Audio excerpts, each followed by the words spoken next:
So sorry, so this is the, back to September 1st, 2021 meeting of the Board of Health. All right, so we've discussed several items to add. Oh, and Ellen, I want to ask, did we get any new farm pond test results since the last? I sent the raw data that we received today. Oh, okay. All of you. Okay. So you want to I add missed that? that.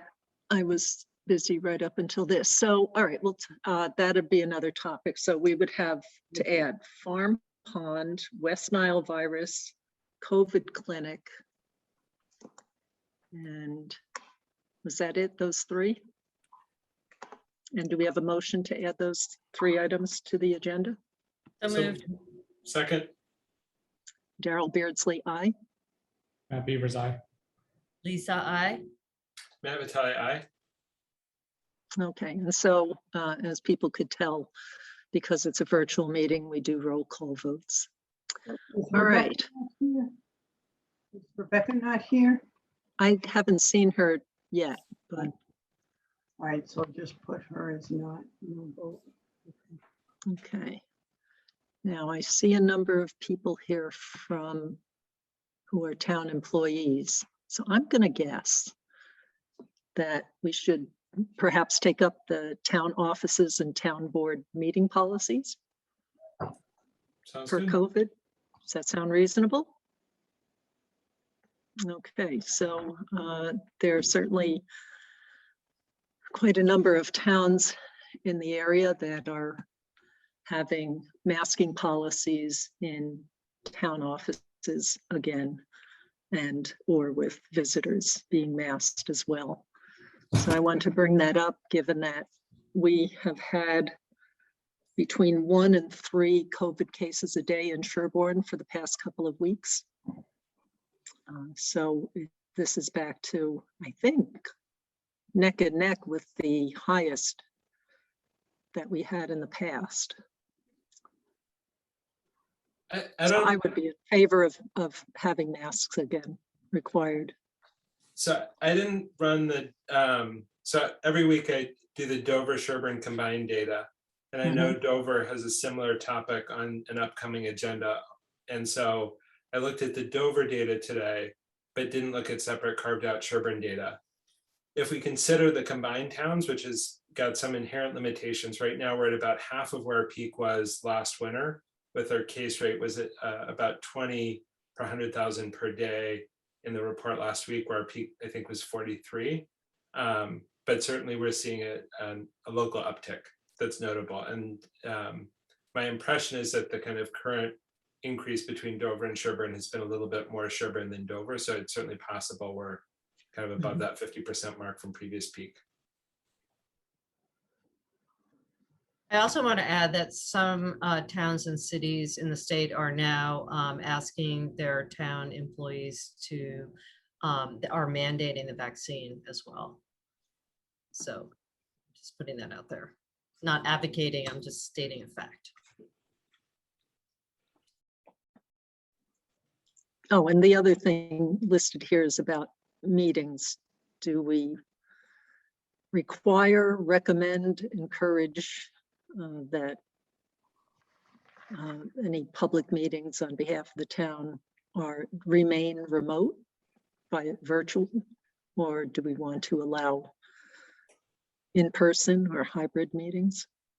So I'd say first and foremost, I think I'm definitely concerned about both the increased transmissibility of Delta and the local upticks we're seeing. And I think it really illustrates that even with a high local vaccination rate, there remains vulnerability.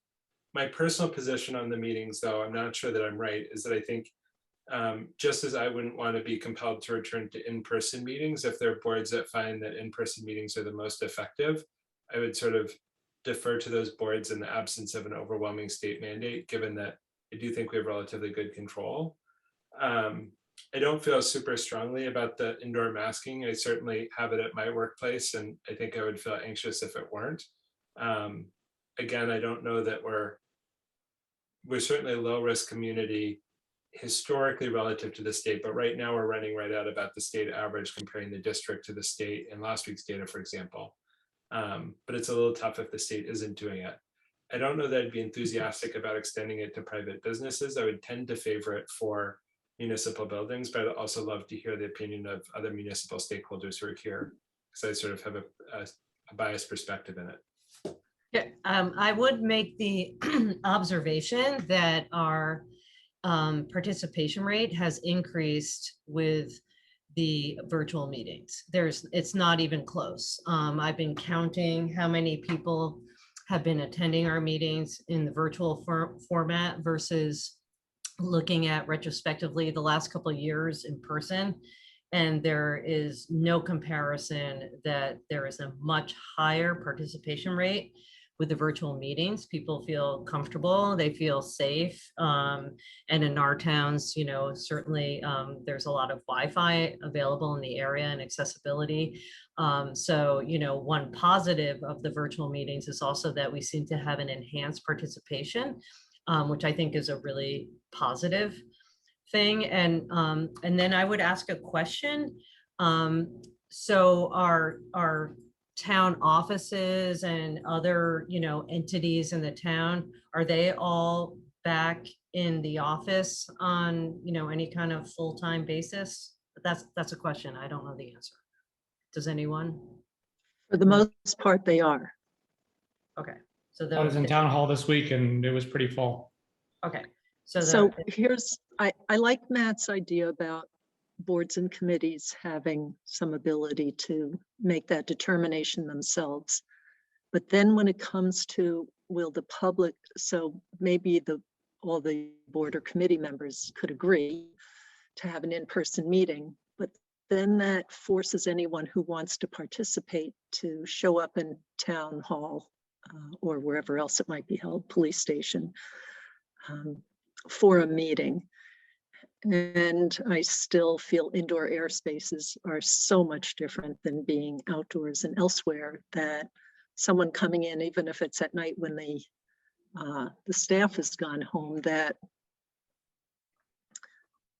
there's still a risk. And certainly masks stop more virus from coming out than stop virus from going in. I'm really oversimplifying that, but so I think it reduces accessibility under these circumstances. So by wearing masks at all time in the buildings, and that makes everything else easier, I think. What are the select board doing, Jeff? Well, before I answer that, I think there's been talk of maybe going to in-person, but hybrid. But one thing I want to point out first is we're close, but the front steps aren't completed. So technically, yeah, Jeannie's got a point there too. Technically, we're not handicapped accessible right now without the front door ramp. And so we probably want to wait until that we really truly can allow anyone that wants to attend a meeting, if it is in person, to get there physically. But Jeannie just made a point. I wasn't aware of that. She said Gino's looking into equipment to have hybrid meetings. I don't know whether just Gino or whether maybe there's other people that David's got working, Kevin or someone else maybe, but we'll probably have to consider hybrid capabilities at some point.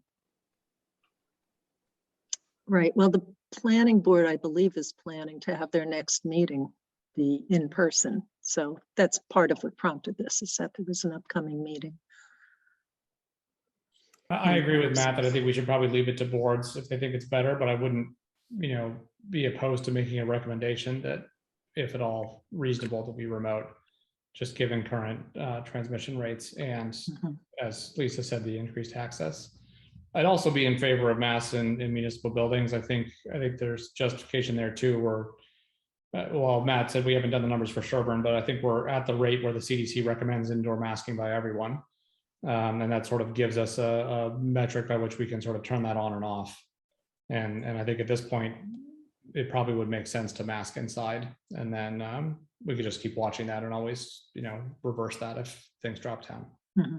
Right, which is our general standing rule for all of this, is ready to change as new information comes out. Anyone else on the board want to comment? Otherwise, we could see if there's anyone in attendance who would like to speak to this issue. Oh, and so I haven't had a chance to speak with the interdepartmental COVID-19 work group yet about this. But Zach Ward is here, so I don't know if he'd like to speak. Or I'm anyone just else. listening to the experts, Daryl, you know? Oh, okay. No, I'm just kidding. You're I'm an in the expert middle now of too. Another thing right now at the same time, but you know, I'll certainly support whatever the Board of Health wants to do. Okay, so Pam, would you like to make a comment? Hi, can you hear me? Yeah, I just want to be clear of what you guys are deciding. So is it everybody coming into the town hall is supposed to be wearing a mask and us as employees too? yes. Yes. Okay. Yeah, I think we haven't And- officially decided anything, but I think most of us feel it would be everybody inside. Okay. Oh, I don't know what the heck I'm doing over here. Okay. Oh, I I thought thought you'd you were like really that. excited about our answer. Lower. There we go. I don't know how to do that. We'll But take yay, it. good. We'll take it. We'll take it, Pam. Yeah, whether you intended that or not, we're gonna take that as a, At least there wasn't something else that I could have clicked on, right? okay, is there anybody else who wants to comment? Those who are affected by this? Marion? You're on, but you're not unmuted yet. Sorry. I believe it's Wellesley. One of our neighbor towns has instituted a mask mandate indoors in all public buildings, including town hall. Just a note. And Yeah, so, And I believe Needham as well. yeah, And I think Dover's probably about to do it. so that seems consistent and certainly makes sense. It's better to start with a little more protection and then you can back off. Mhm. Jeannie? Yeah, I have a quick question. Will it be what it was before? If you're 6 feet apart in your office, you don't have to wear a mask or? I don't believe in that. So for me, it would be a no, but everyone else can vote as they think. But I do not believe when you're indoors at 6 feet is some magic number that keeps the aerosols from floating over to you. Well, So- Based we on did- the we did fluid it- dynamic science principles, I just don't agree with that. That's a very ancient number that's been applied to Well, this. it- Works the- for coughing, I think.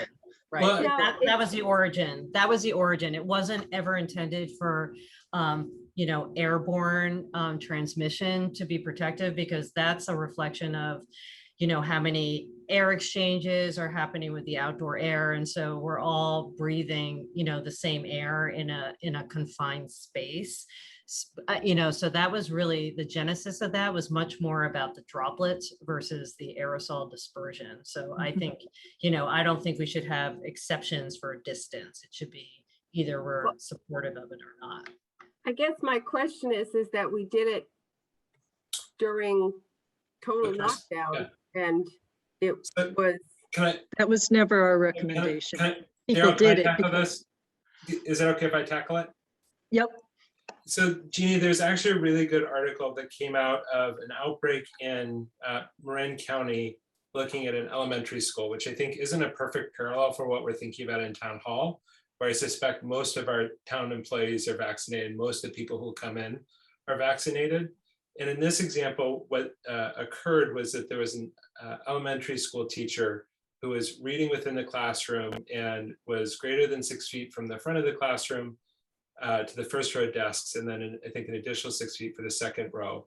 And in this case, the kind of operative variant was the Delta variant. And in this one, there's a really clear pattern where you see like a substantial portion of the front row of students became infected.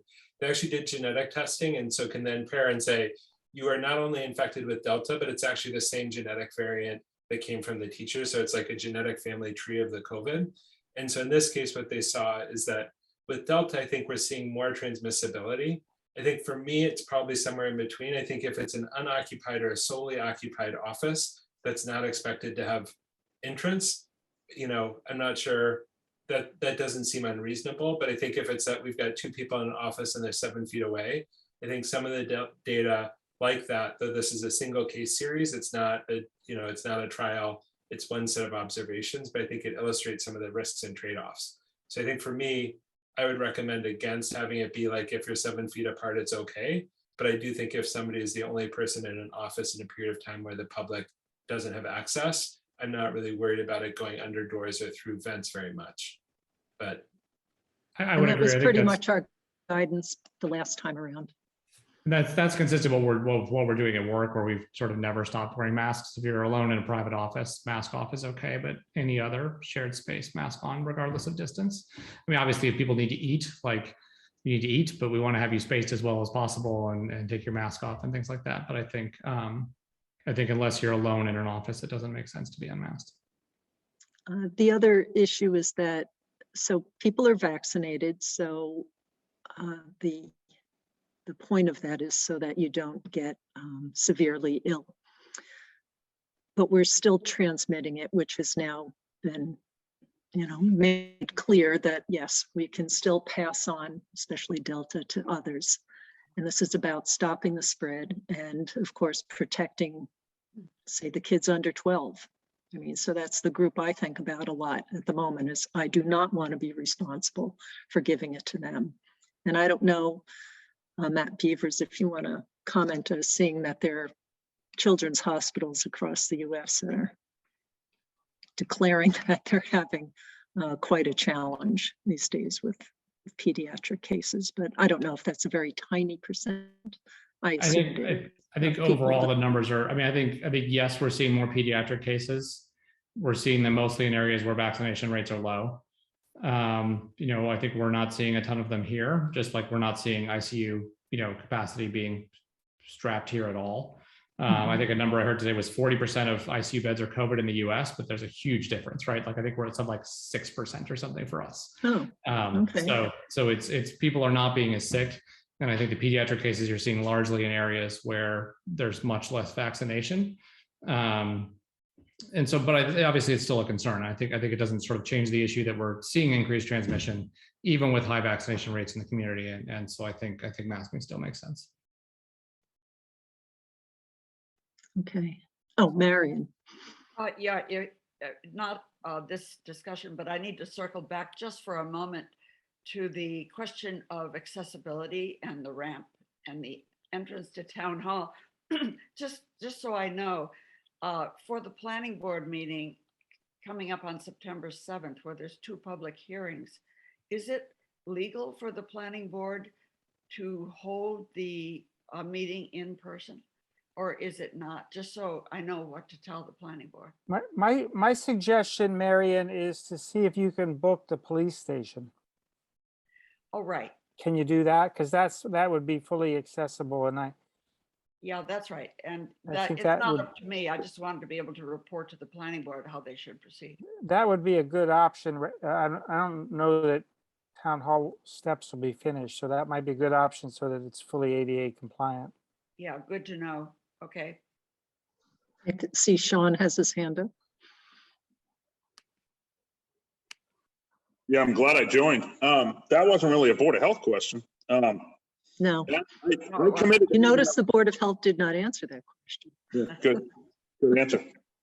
To Marion's question, that I committed to having that ready, and it will be ready. Oh, okay. So they cleared the fence out today. We have to do some temporary paving before the final paving to the ramp, but the ramp will be ready.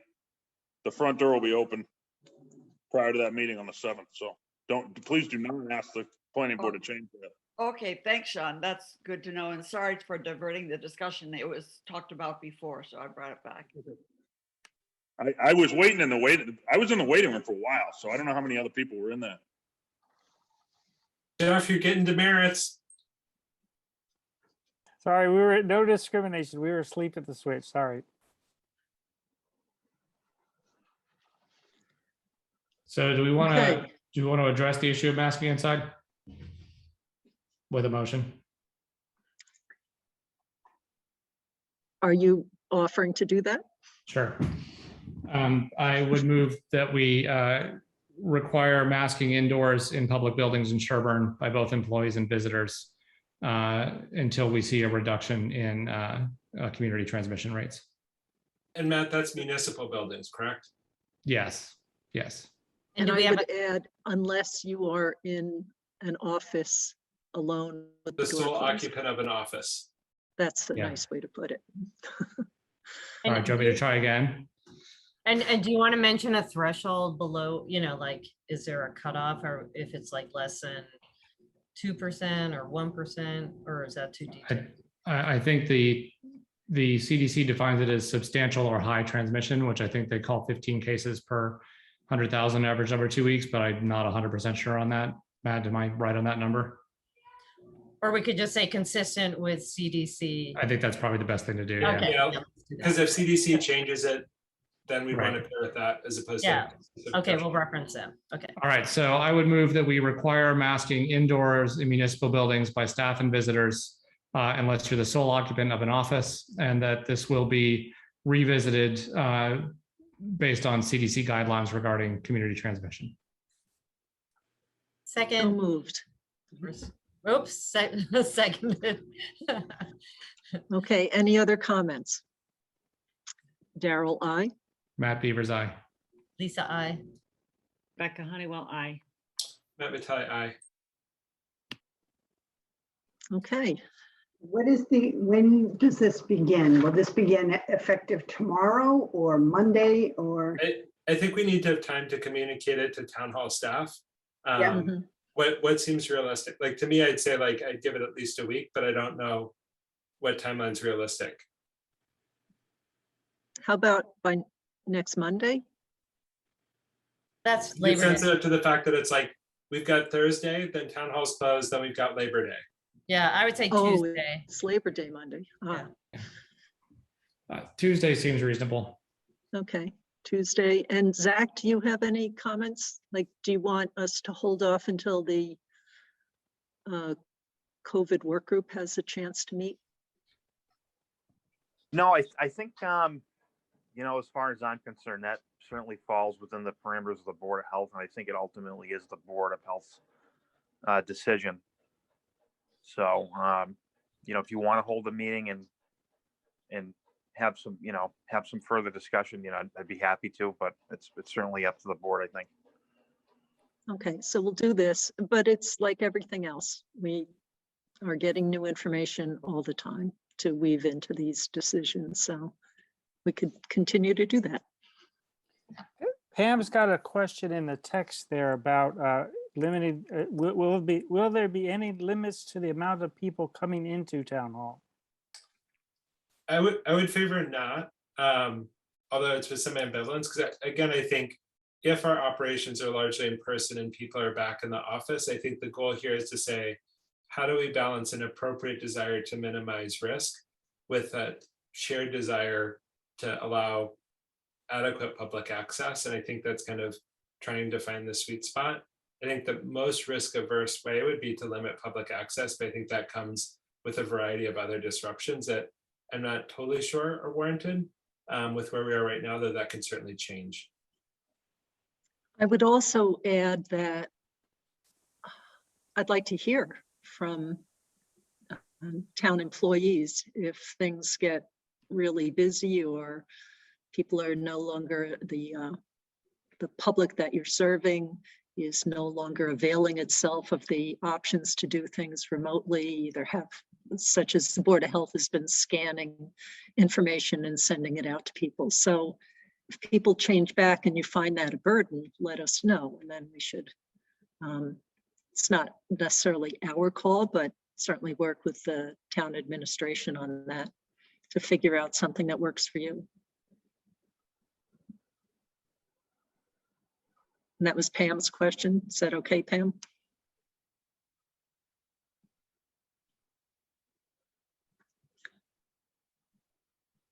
So unfortunately, I don't, oh, okay, great.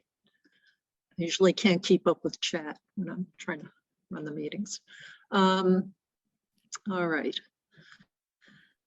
Let's see. So in 3 minutes, do we have a 3-minute item? Is the MIAA guidance received short, Ellen? As in, we didn't receive any yet? Yes, I think, Okay. All right, so we've covered that. I think with the fall sports, there are no special restrictions because they're all outdoor sports. Because we don't do volleyball. Okay, I'll mention the COVID clinic. Pilgrim Church had something posted on Nextdoor that they're going to be holding a couple of COVID clinics, I believe. And so it's posted on Nextdoor. There's a website to go to. And this sounds to me like one of the strategies that this White House COVID team was developing, was to work with what they considered maybe trusted folks within communities to help with acceptance of vaccinations by people who were hesitant. And so they were focusing more on religious and community groups and smaller community health centers. That's part of why the pharmacy program was pushed, to get all the pharmacies up to speed on delivering vaccines, or helping, not all the pharmacies, as many as they could. So I'm not sure, but I assume they did mention that they're partnering with another group on this. And it's open to anybody. And I think they were offering Pfizer and J&J. I wonder if it is one of the state mobile vans that will come and conduct the clinic. I don't know. That would make sense to me, just in terms of the refrigeration issue. They listed the service that's provided at JR Health or something like that. I forget what it was, but they listed the name of the vendor. Yeah, right. I can't Just recall it either. I mentioned in the email, it seems very odd to me, given how high our vaccination rates are. There, and probably some people have reasons for not getting vaccinated if they're, have health issues. So just don't know who the target audience is, and I can see them getting overwhelmed with people thinking this is a booster shot. That's why I suggested be on the, because if 95% of our town, or whatever the number is already vaccinated, including under 12 to 18s, I'm not sure who the target That's a audience good would point, be. because And the odd thing is that they're having it for only 4 hours, and it's from noon to 4 p.m. so that anyone that's in school or working is excluded. So it's like almost by design, seniors, it seems like.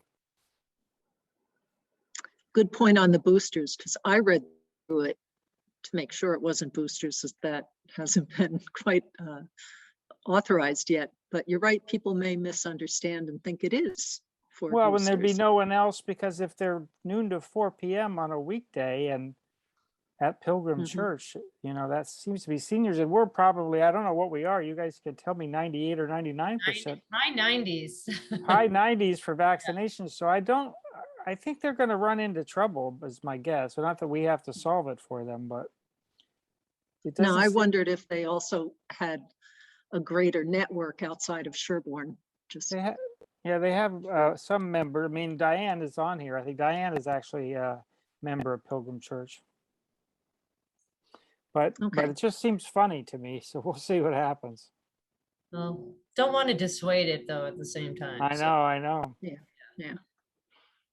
All right, so 7:30? it's, 7, our variance hearing for hold on, close something, for a septic replacement at 159 Washington Street. And Ellen, have we received all of the green cards? Yes, we have. Okay. And Dan, I saw that he logged in. I will bring up the plan. Is Dan McIntyre representing the homeowner? They are in the process of selling their home and unfortunately failed the Title V inspection report. So we were retained to design a new septic system. And there it is. Okay. So See how big, this site posed a number of challenges based on site topography, the existing plumbing and just the general location of the house on the lot. So it really drove us to put the system back where the existing system is located now. So Washington Street isn't shown on this plan. This is a kind of a pork chop shaped lot with a long narrow driveway coming from the top of the screen. Yeah, right in there. That's what comes from Washington Street, and we're set back quite a distance back to this particular lot.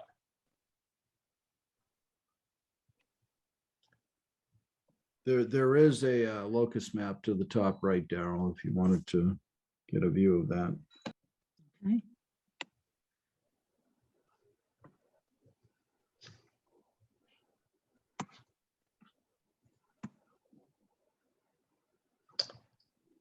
Oh, okay, so It's- Old Orchard, okay.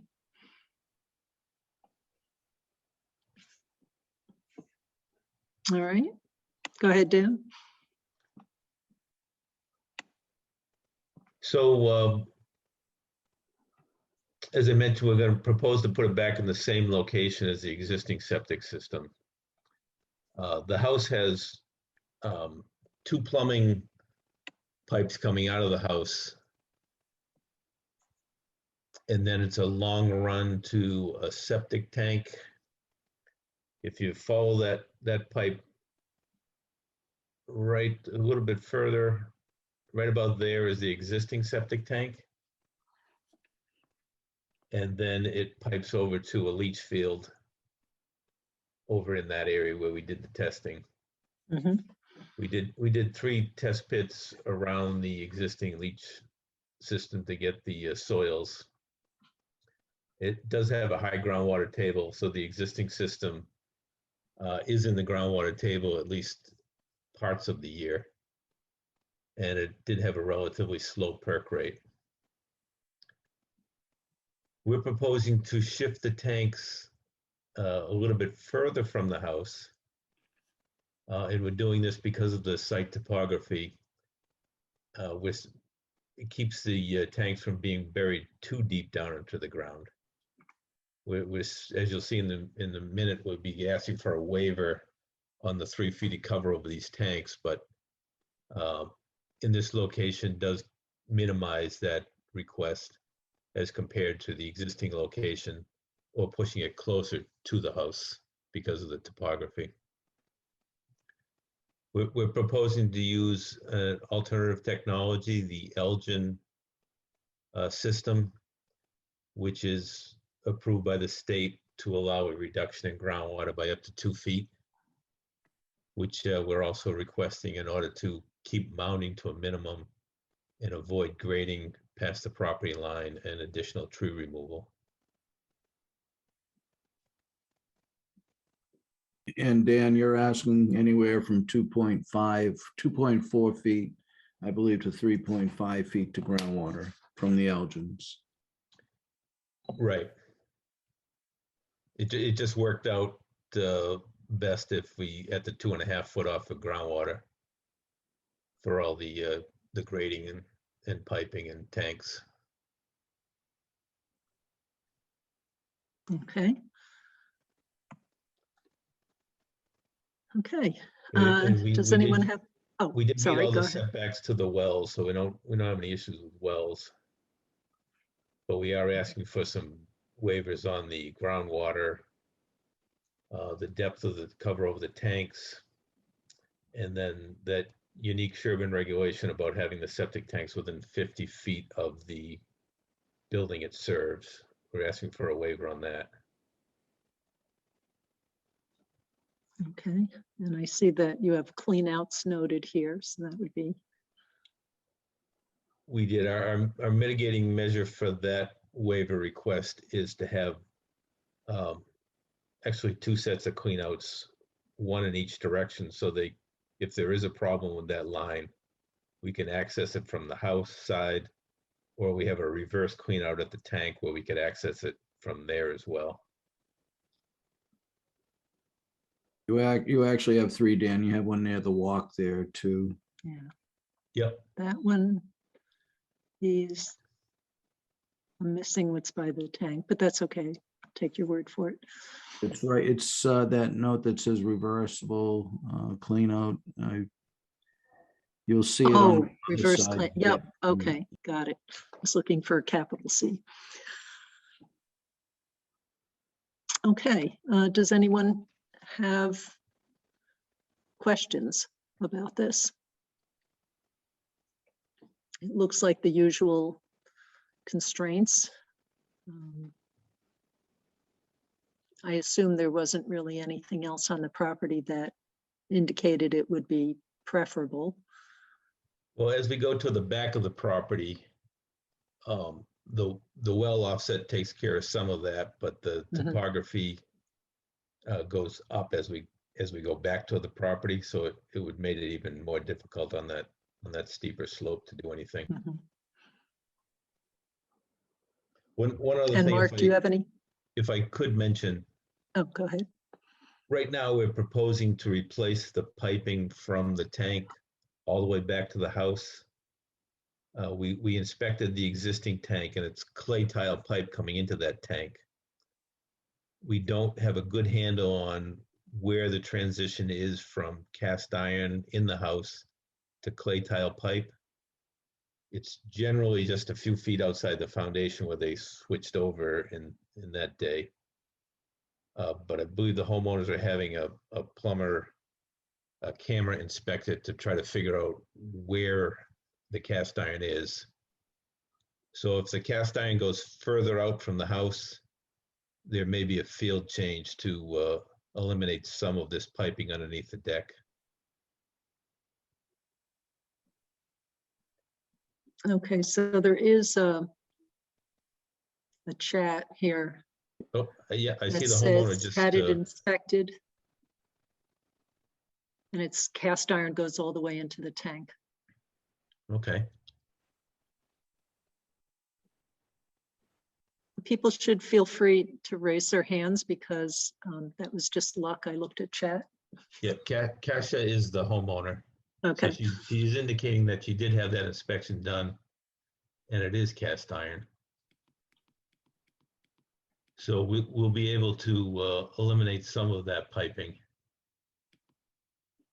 The cleanouts though will still be needed. The distance from the Right. house to the pipe is more than 135 feet. So that's quite a long building pipe. So the one thing that, even if it's cast iron, there's going to be a need to figure out how to get the cleanouts into the piping. So that will be required no matter what, because of the issue of the distance of 135 feet Right. plus. And So- we've been able to cut in cleanouts on cast iron before. So I think we can do that. okay, so That's fine. basically it's there for the long-term ease of maintaining the pipes, especially if it got clogged. It'll make it easier and less expensive, I presume, for the homeowner, future homeowner. For the future homeowner, yeah, in case there is a problem, we really got to have those cleanouts there. Mhm. Yeah, that makes a lot of sense. And the other thing Dan and I spoke about was the water line was not shown, but Dan's going to show it on the as-built. I put the well on the opposite side. There should be no interference, but if there was for any reason, that would have to be worked on. But Dan's planning to show the water line from the well to the house on the as-built. Yeah, I was gonna ask about the distances to wells and things, but Oh, there's this one is shown, and then there was another one shown up here. you're not asking for any variances due to distance to wells, correct? No, Mark just wanted us to show the service line from the well to the foundation. Mhm, that makes sense. Okay, are there any abutters who have any questions or anyone else who's joining as a guest?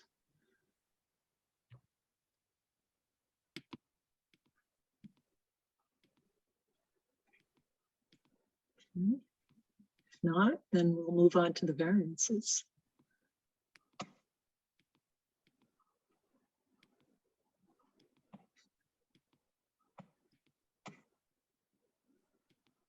Okay. All right. I hope you're seeing the letter. Just want to make sure it's truly Yes. screen sharing as opposed to application sharing. Okay. So do we have a motion to section 8.01? So moved. Second, Any other comments? Daryl, I. Matt Beaver's eye. Lisa, I. Rebecca Honeywell, I. Matt Vitale, aye.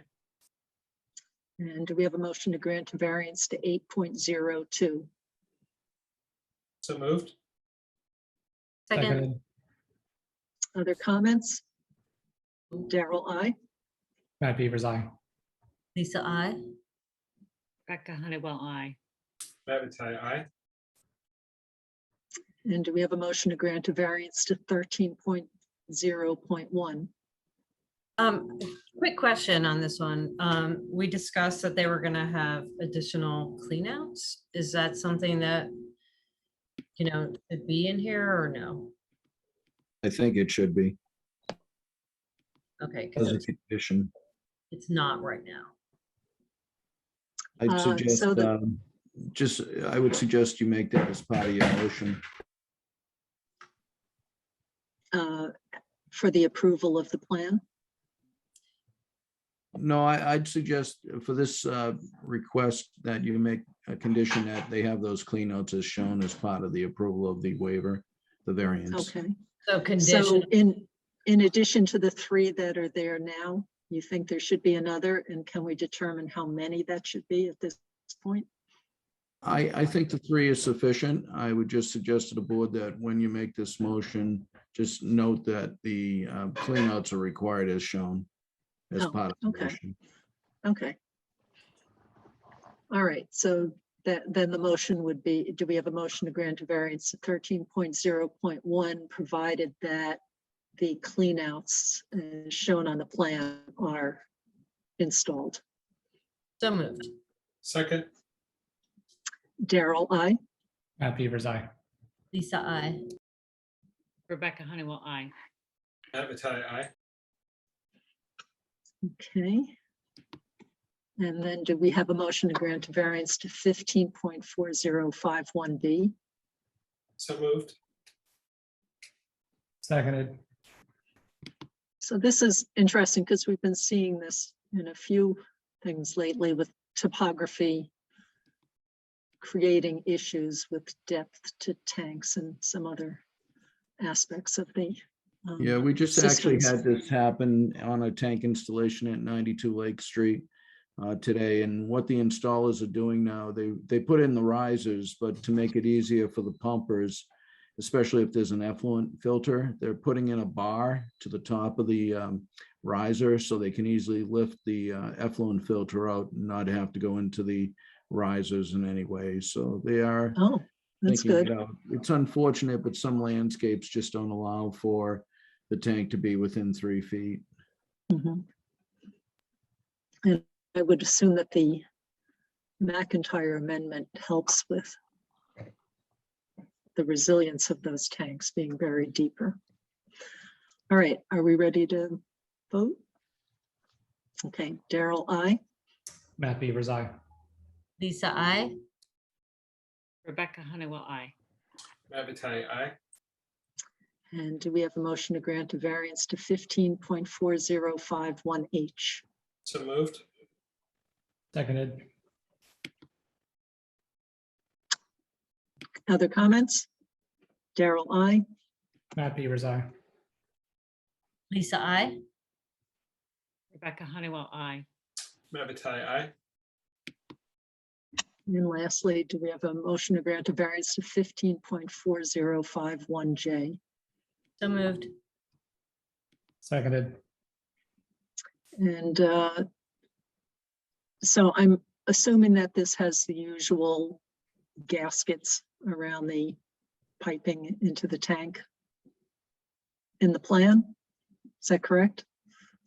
Yes, on this type of request, Title V requires us to use the heavy-duty tanks and the gasketed connections for all the pipes. Mm-hmm. Okay.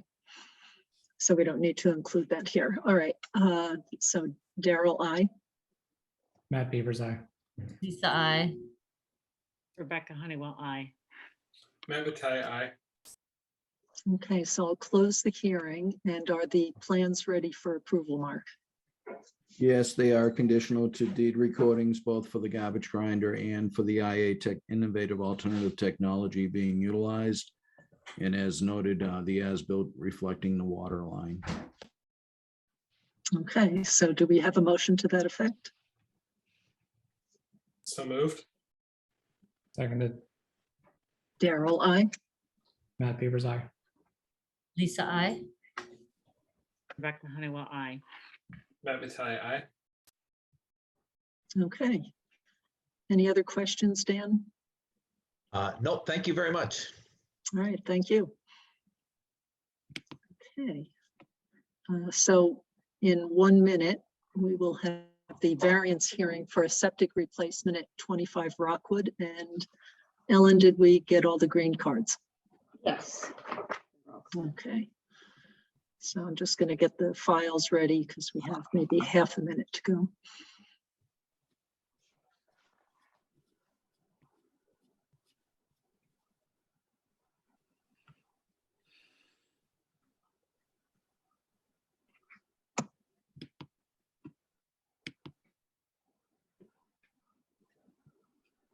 All right, so here's the locus map.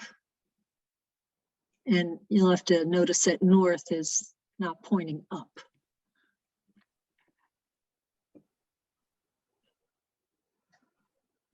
To get your bearings. Make this a little bigger.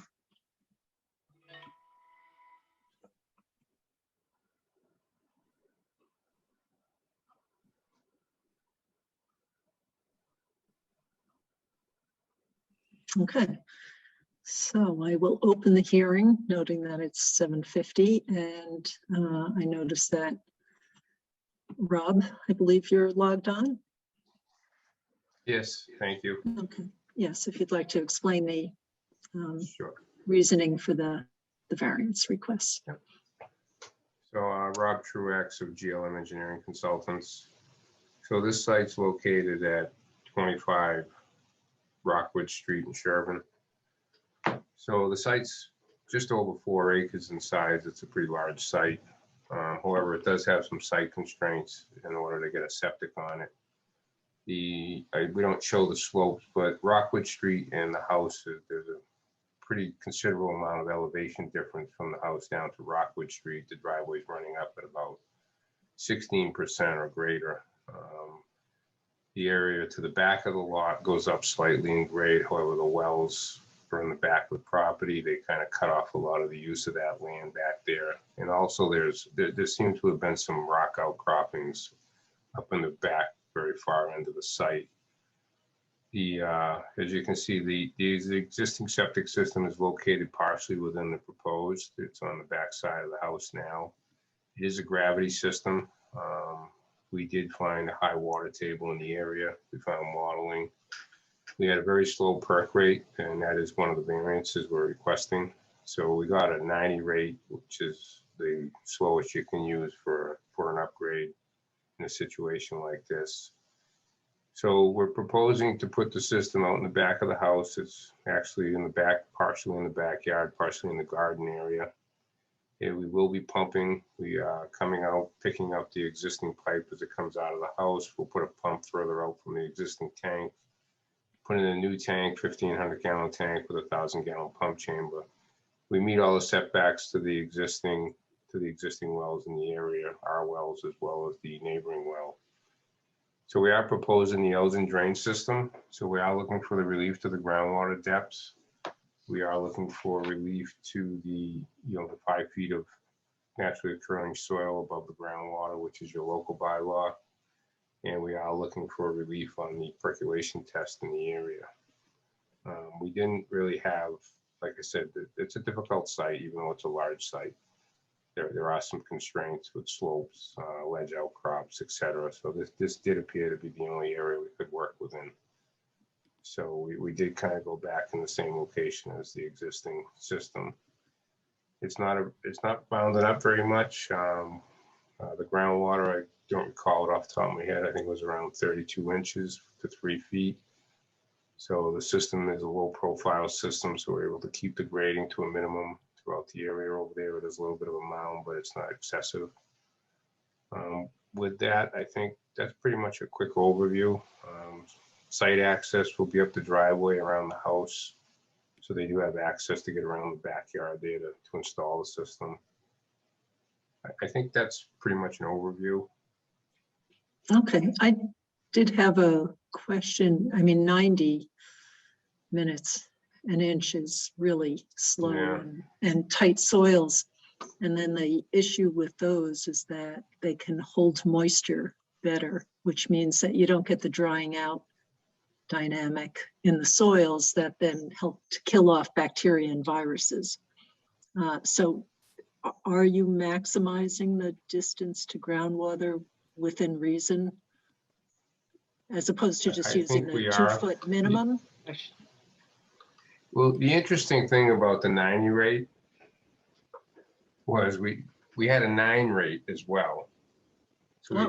we had a perk that was fairly good, and it was only 25, 30 feet away from the rate that was 90 minutes an inch. We Yeah, did Rob, some soil. yeah, and Rob, unfortunately, he was there for a little bit of the time, but he saw, I believe you saw the depots, Rob, and they're on page 2 of 2, and that will reflect Correct. exactly what you're talking about.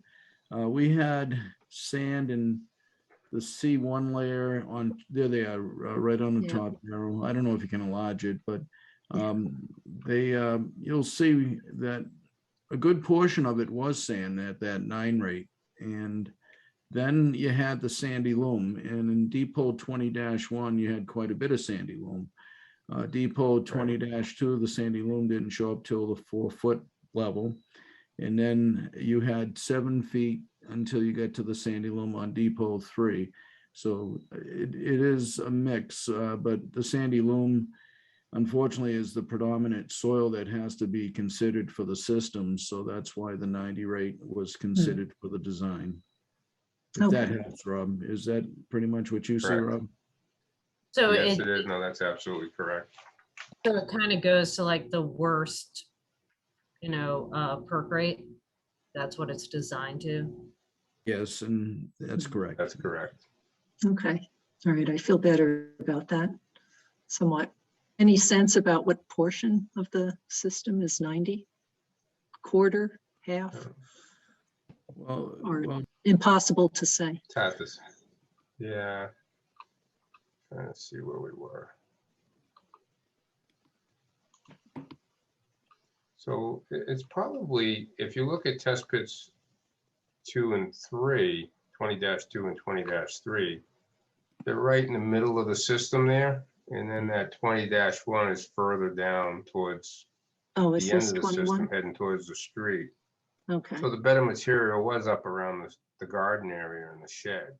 oh, okay, So, I mean, it's hard to say, but it's possible that more than 50% of the system has some of that existing sand under it mm-hmm, before that sandy loam. But the sandy loam, we don't have 4 feet of the sand material. So the lower level, even though it's, there might be 2 feet of it, the lower level is what we have to design on, unfortunately. mm-hmm. And that's why the system gets quite large. Had we Okay. had 4 feet of the sand, we would have been designing on the 9 rate. And does anyone else have any questions on the board? But so where it had the worst perk rate is where the existing leach field is? Let me look at my plan over here. Is that? 20 that. Seems No, like it actually, I'm is sorry. close. I stand corrected. I'm sorry. It was up at 20-2. Oh, okay, here. 20-1, we perked it at the deeper level to get down into that sandy loam level. Yeah. So 20-2 had a depth of 48 inches of the fine sand, but we dug through that. So the bottom of the perk hole was 56 inches. So we were down into that sandy loam to get into that lower level when we did the that's perk, correct. even though it was in the middle. So you still have that sand up in that area. However, we just don't have 4 feet of it. It appears from looking at the soil test that you have about 30 inches of sand through most of the system, Correct. naturally occurring sand through most of the system area. But then, as Rob noted, it's not enough soil per Title V and per our codes to allow the design based on that 9 minute per inch rate. That's why it had to go to the 90. Okay, so maybe it'll get good drawing out, kill things off, and then it will get to something that'll filter it out from hitting groundwater. I can be optimistic. But okay, yes, interesting constraints. Anybody else with questions, including anyone who's a guest?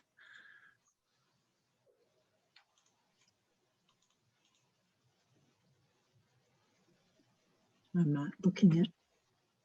Okay, all right, I'll take that as a no. So we'll move on to the variances. But if anyone thinks of a question, then bring it up.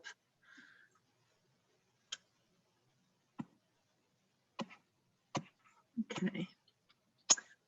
So do we have a motion to grant a variance to section 8.02? So moved. Second. Any other comments? Daryl, I. Matt Beavers, aye.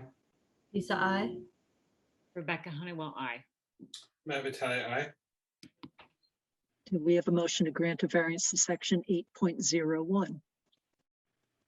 So moved. Seconded. Other comments? Daryl, I. Matt Beavers, aye. Lisa, I. Rebecca Honeywell, I. Matt Vitale, aye. And do we have a motion to grant a variance to section 5.2? So moved. Seconded. Other comments? Daryl, I. Matt Beavers, aye.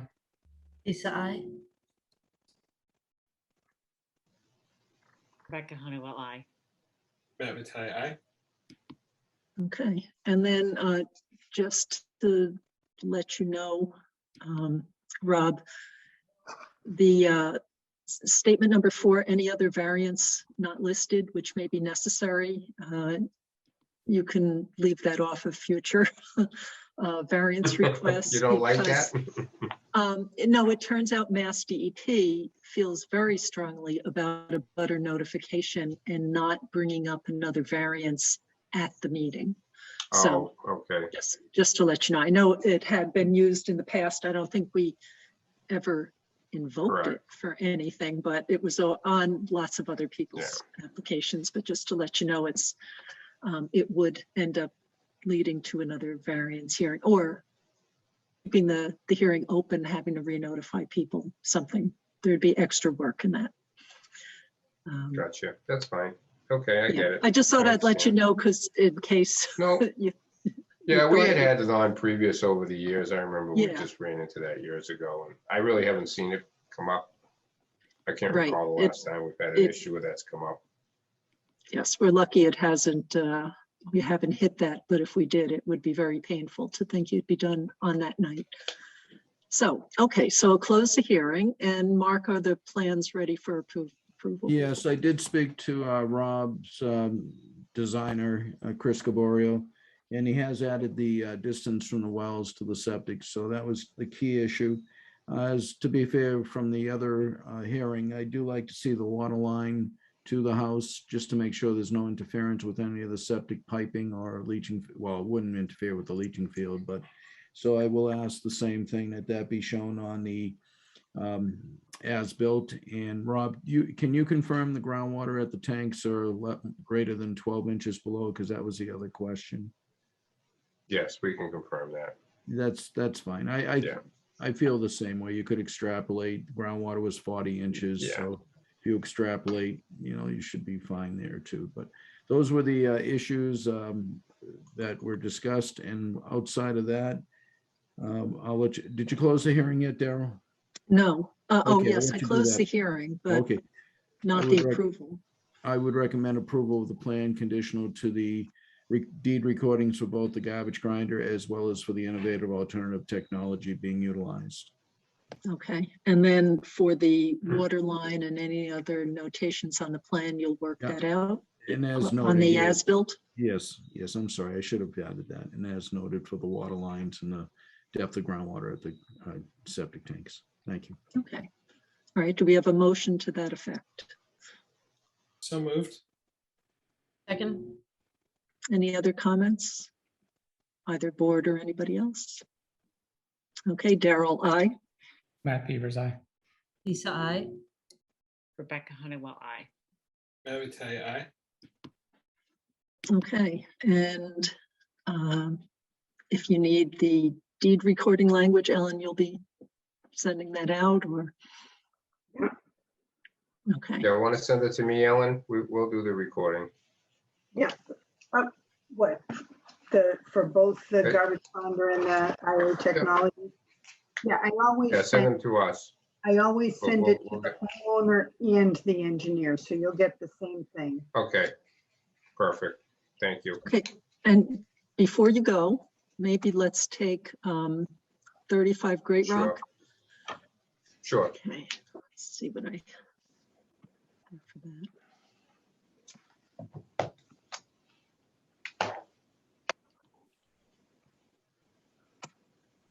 Okay. So you did send information. Oh, so I don't have that.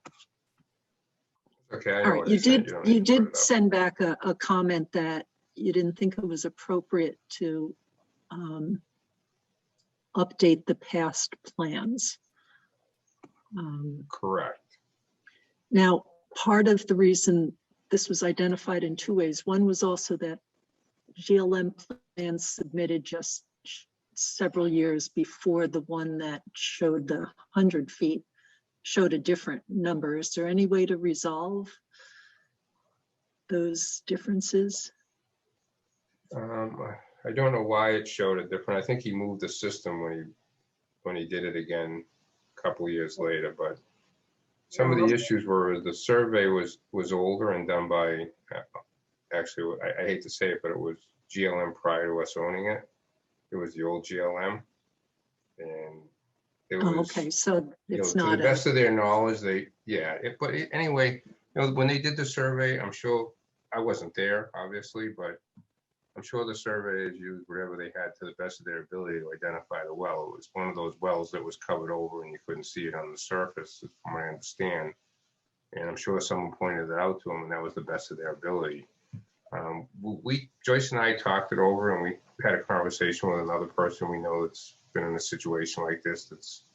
I don't want to mention his name and what he does, but he didn't think it would be proper to go back and revise a plan from 20 years ago, that if there's a new plan on record, that would just supersede the old plans. I mean, it does happen in instances. We recently just did a survey where a house was shown wrong on a plan that was done 5 years ago. And we resurveyed it, and we were doing something else for the property, and we happened to notice it, and we put the house in violation that was built 5 years ago. It's just, and they're not going to redraw their plan and show it, but the new plan is going to go forward and they're going to get a variance. But they're not going to go back and redraw their old plan, the people who did it. I don't know if there'll even be any repercussions of that, but we're just going forward for the variance in another town. And unfortunately, it happens sometimes. It's not very frequent, but once in a while, something like that happens. And I do know that some of these old wells that are buried, we go on other people's information. They say, oh yeah, it's right here. There's a stake, and we use a metal detectors, and we find something, and we say, okay, that's the well, because you can't see them on the surface. It's unfortunate. I'm not sure what the process is as you go forward, but I'm assuming they're re-drilling the well. Is that my understanding? They're re-drilling it deeper or something? Is that what they came before you for a permit? Mark, do you want to address the details? Yeah, and Ellen, you can chime in too. Indeed, they've been going through the process of either going deeper with the existing well or drilling a new well. I'm not for sure if they finalized the process they wish to go through, but this was discovered through them.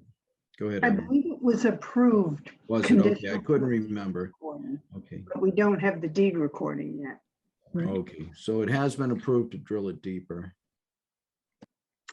And do we have any plans that show the proper distance right now? I believe the the well deepening permit application had something showing the measurement to the well from the septic. Dan McIntyre has noted it on his most recent plan of 5/12/2021. Yeah, okay. Right, so it's just that we'll have to, I don't know what other board members think, but since we had 2 GLM plans, but as Rob noted, the same name of organization, but maybe not the same management or something, or staff. Yeah, So the 97 to the 2001 were just different, even though I think, and I don't know if we've laid them over a light table to see if they line up exactly for where everything was expected to be, but somehow we just are trying to get it so that the file isn't confusing for anyone, but hopefully they'll go off of, people know to use the latest, the 2021 version. So Mark, I guess I'm just, because we've had a couple of these types of issues in recent history. So if the distance between the septic and the well is non-conforming, is the plan to, instead of just deepening the well that's too close to the septic, to relocate the well in a new location, or what's sort of the plan? You're not speaking for this property. Indeed, if it was discovered, I'd have to see I don't have the plan right now for this property in front of me, but if there was a requirement to request a deed for less than our requirements, then my suggestion would be to drill a new well. But I can't remember if this well distance to the septic was less than our required distances. Yeah. Ellen, do you have a? Yes. Is it, Ellen? It's 88 feet or 86 feet, one or the other. So it doesn't meet, that's the issue. It doesn't even meet Title V. So Okay. when a Title V inspector comes in to look at the approved septic plan, the approved septic plan is the GLM plan from 2001, and it shows a 100-foot distance, which meets Title V, and they would not be required to conduct water testing as a part of the Title V inspection.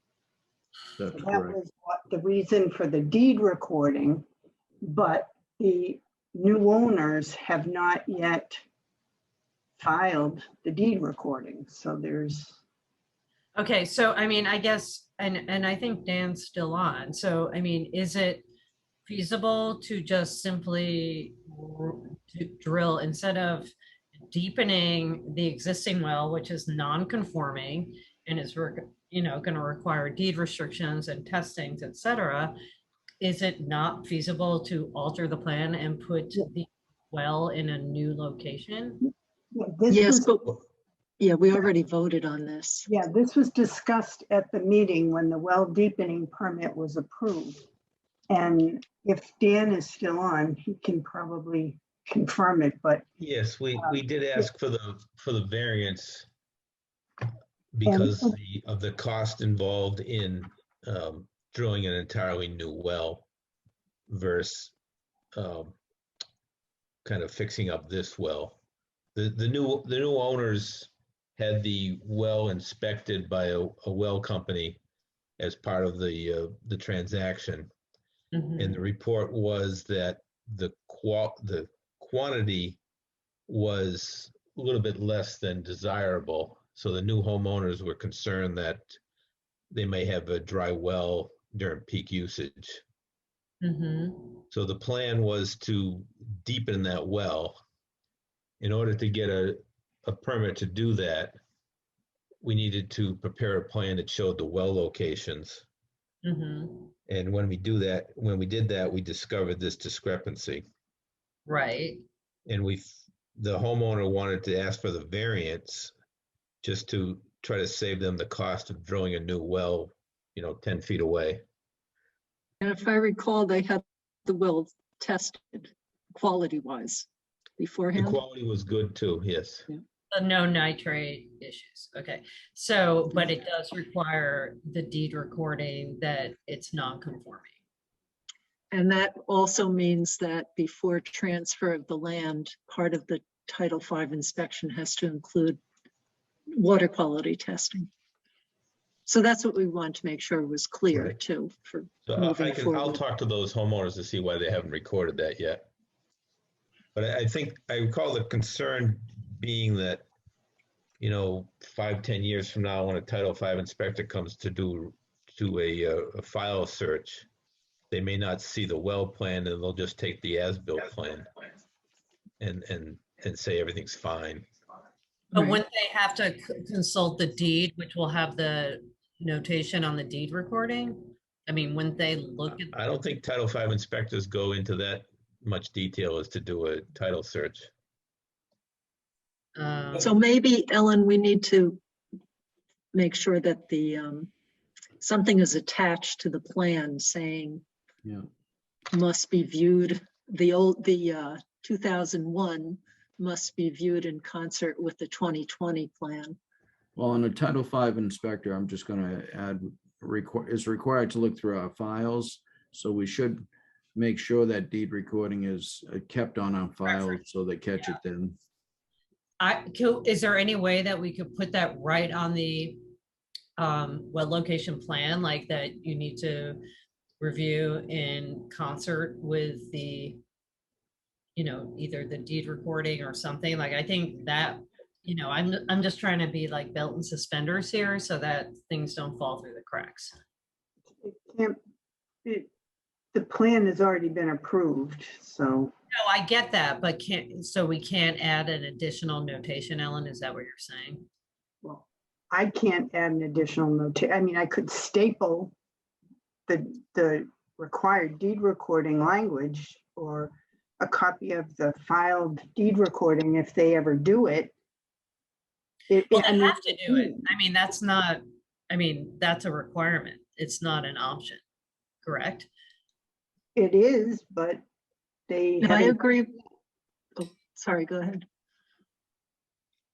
I agree, Ellen, that maybe stapling something on there that has the deed recording and says to look at the 2021 well location plan might be the way to get closer to guaranteeing that any future reviewers catch this. And I thought our approval was conditional to that deed recording, so. It is. Well, yes. They haven't received their permit yet because we're holding it, Okay. but it's been a while. Well, We could even place a bright sticker as we do on our as-built on the file itself, so that when you draw the file out, it's the first thing you see. Could do it right on the outside of the file itself. With the note that, it's required to do a water test at the time of a Title V inspection. I just want to be sensitive to time because we have an 8:10. So it sounds like Yes. the plan won't be released without the deed recording. So that should happen. And then we'll do various physical strategies to help flag it within the file, since we are unable to upgrade the 2001 as-built to correctly reflect the placement and siting. Do I have that right? Sounds good to me. Is that all right with everyone else? Yep. I don't think we really need a vote Yep. since it's more of an administrative matter that Ellen probably would have done even without us talking about it. Sorry. So, okay. So we have an appointment to discuss a request for outdoor yoga classes. So Sandra, would you like to Hi. discuss it? I'm here, yes, Sandra Burke, 30 Parks Drive. Thank you so much for putting me on the agenda tonight. I got approval, in the spring from the zoning board to host some yoga classes at my house, and it was conditional to the Board of Health's approval. I just had some miscommunications, it seems like, with the Board of Health about how that approval worked. So I'm here now, and I'm hoping to get that approval so I can just bring some yoga classes to the community.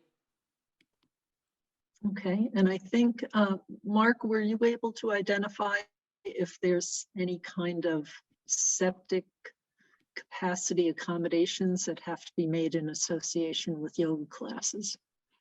Not within the charts in Title V. Basically, I was trying to find something as close to yoga classes, and there's one section within the chart that says gymnasium, but that's 25 gallons per day per patron.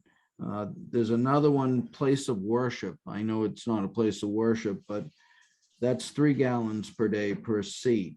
And then the only other one I could find that was even close for consideration was a public park where they consider 5 gallons per day per person, toilet waste only.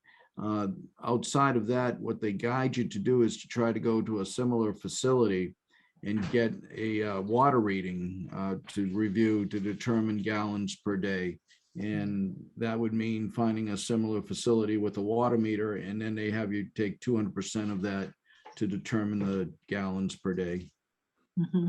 And how long do people come for a yoga class when they come?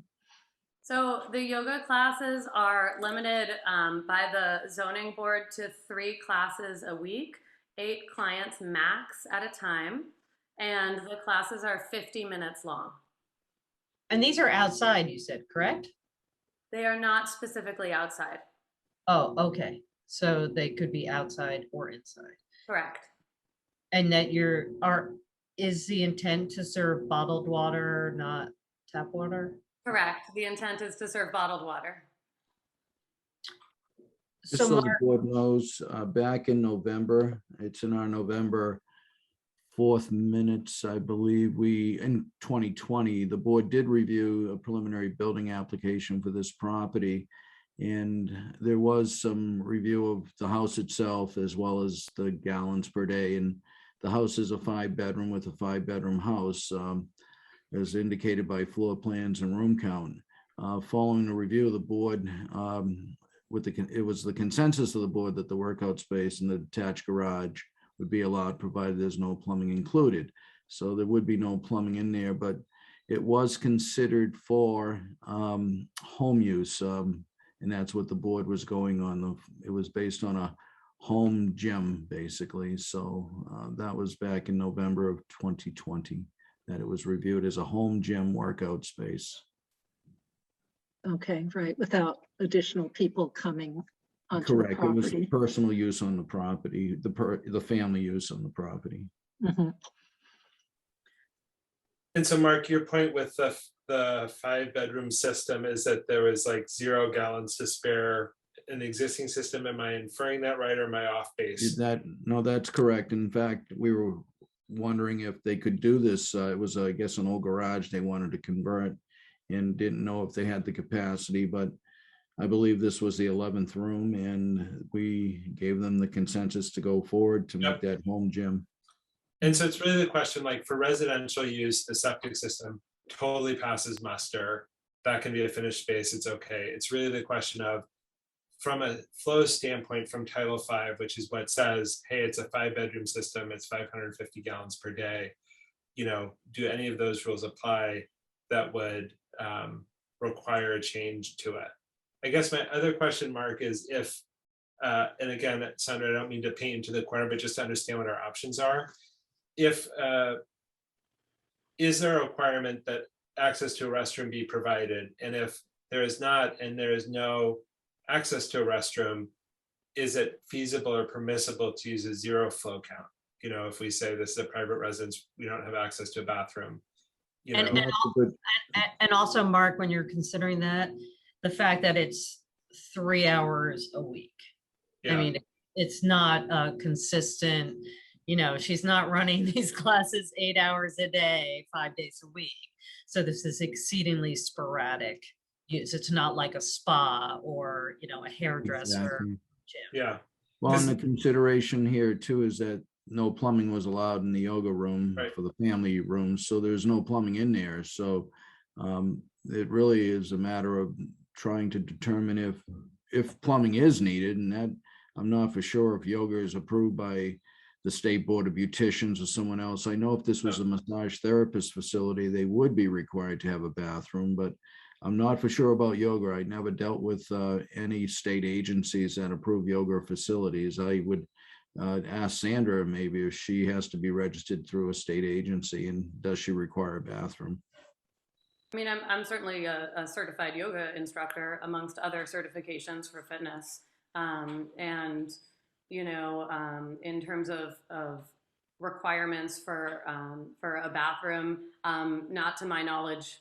However, I would love the option to be able to say to, you know, it's mostly going to be my neighbors, you know, that if they do need to use the bathroom that they could. However, you know, if it's a better option to just say to them, you know, the bathroom's closed, that would be fine per, you know, the yoga requirements. I mean, I know this is a little different, but just to put a reality check on this, you know, people have informal book groups or worship groups or things like that in their house all the time, or parties where there's many more than 8 people attending and using their facilities on a sporadic basis. So I just think, like, reality gut check to me is this doesn't sound like she's not trying to start running like Kingsbury Club in her house. So, you know, I think from, you know, my gut instinct is that this doesn't sound like it would be a very septic intensive kind of situation with the limitations on the hours per week that she's talking about. And having taken yoga or Pilates and other classes, it's like maybe 1 or 2 people max per time are going to go to the bathroom, which is no different than if you had a tutor at your house or a party at your house. So I think, you know, to me, this kind of passes a straight face test of probably not requiring additional septic allowances. I understand. So but that just- I agree with some of your analysis, but the DPH regulations or Mass DEP regulations are that when it comes to a business, you're just in another category. So that you have to go to these charts and you have to match up what you're doing to the charts and what the gallon requirements become. So to me, the easiest way around this sounds like if Sandra, if you could notify people who were coming that, you know, for the class that unfortunately there's not bathroom access, that, you know, maybe people could at least know what to expect. And I think all of this, like for me, Daryl, I agree with both you and Lisa. I think for me, like on the straight face test, I suspect that my 6-year-old flushes the toilet more in an average afternoon than the yoga class will. But at the same time, I think we need to be consistent with the state. And it's just this weird in between where it's just not designed for this. So, you know, I don't think it's that we're going to have somebody in a van outside the house to be like, it's class time, did you hear a flush? I think it really is to say, like, as a general category, this should be the case. If you have a neighbor who's in your home who has an urgent need to use a restroom, those things happen. I think the intent here is to say, we're really stuck because these are all Title V for the design flow and the business requirements. For me, it passes the gut test if we say, we don't, you know, we are not required to, nor are we offering a publicly accessible bathroom. To me, that feels like combining that with bottled water, you know, feels like there's a reasonable basis to assert that there's no flow associated with it. And that feels consistent with Title V to me, even if it's perhaps less ideal than I might otherwise wish. And then, so, right, I think it's the easiest path forward for you, Sandra, in terms of getting started. I know you're hoping to have a start date relatively soon, and to do anything else would be more complicated, really. As Mark mentioned, if none of those numbers that were on somewhat similar but not really exact comparisons to yoga, then you'd have to go out and find somewhere else where you could get data and your system doesn't have any more room anyway for something. So that seems like the easiest thing to do. We could always reconsider if you want to reconsider it in the future. And then just so you know about the bottled water, the reason for that is if you have, well, actually, what was the, It's only because it 24 doesn't sound people like a you're week. going to hit the level of a public water supply. So if you had 25 people a day for 60 days out of the year, then you would have to do water quality testing. Yeah, and she's all way the under. rest. Yeah, you're way underneath. So I don't even know environmentally if I would recommend bottled water, but there's not, certainly your choice if that's what you would like to do, but. Okay, yeah, no, that makes sense to me. I'm comfortable with that language about the restroom, about the bathroom. Absolutely, that Matt Vitale recommended. I'm very comfortable with that, and that's really good to know about the bottled water. I agree. Environmentally, it's not my favorite thing, but I'll consider it. Yeah, if you get up to 25 people a day, 60 days out of the year, then that might be something you want to look at. But. Right, but I'm not even approved for that from the zoning board, so I won't do that. Yeah, okay. I would recommend you just let your clients know to bring their own water, their own water bottles. It's environmentally sound and you're not liable for any of your water that you're offering. And I just want to acknowledge and thank you for being honest and transparent about that you were even doing this, because that's not always the case. So thank you for that. You're welcome. I'm trying to do everything as proper as I can, so I appreciate that. Awesome. Sandra, have a good night and good luck with everything. Thank you very much. So I'm all set? Yeah, I don't. Yes, I don't I believe so. I don't think we need to vote on anything. Yeah, If you're. there's no variance to anything. Oh, great. All right, sounds good. Thank you all very much. I really appreciate it. Have a good night. Good night. Okay. All right. Mark, have you been keeping track of other people who have issues to discuss? I believe maybe where. Yeah, I don't under know. agents business number 1. Yeah, I don't know who came in first. I don't know if the Merchantsons were here before. I believe the real estate agent for 7 North Main Street may be here as well. I just don't know who got. I think first. Allison was here pretty early, like Okay. I think pretty close out of the gate. That's fine. So under my business, we have a well application request for lot 2 at 55 Farm Road, application number 2197. I see the Merchantsons are here, as well as I believe Jim Murphy's representing them and legally, and I believe Desheng Wang is here as the engineer who drew up the plan. So to start off with, this is a request just for a well on a lot that has yet to be considered a lot, but that's in the future. The lot is being considered by the planning board. I believe it's still set for September 7th. So the reason I bring that up is right now it's on 55 Farm Road, and the board would theoretically right now, in this point in time, be approving 2 wells on one property because 55 Farm Road has their own well already. But that's not the intent, and the drawing does show that the intent is to have it on a separate lot known as Lot 2. The other note to the board Mark, is. can I just ask a quick question for that? Sure. If the well plan is otherwise permissible, is it something where we could make an approval conditional to the subdivision of the lot by the planning board? That was going to be my suggestion. Okay. Perfect note. Yeah, so that and I hasn't think been done yet. So the lot has not been subdivided as of this juncture?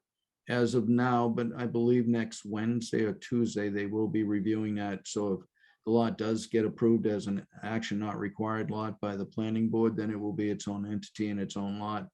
The only other thing that the board should know is that the septic system usually comes in with the well approval at the same time.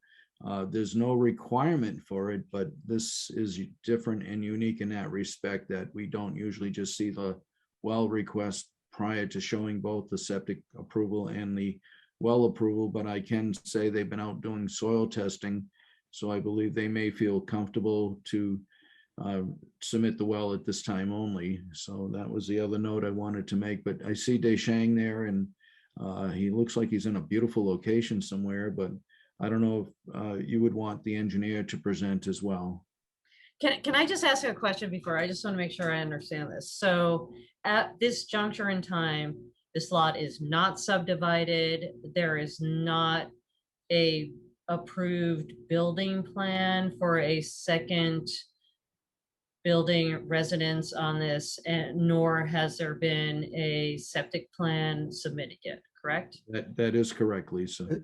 If I could just clarify just a little bit on some of the language that's been chosen to be used, just to be clear. This is not going to be what they call a subdivided lot. That's a different category of lots. This is going to be an A&R, as Mark said, which is an approval not required lot, which is going to be endorsed by the planning board at their September 7th meeting. So I agree with Mr. Vitale that the approval of the well application can be made conditioned upon the planning board endorsing the approval not required lot at its September 7th meeting. And you can certainly hold, as you hold other permits for other persons, until such time as the condition is satisfied. Jim, can I just ask a quick question, just because I'm not super lot savvy? What's the difference between those two things? Can you just walk me through that? So an approval not required lot, the only thing that the applicant needs to show is that they have adequate frontage and real access to the lot.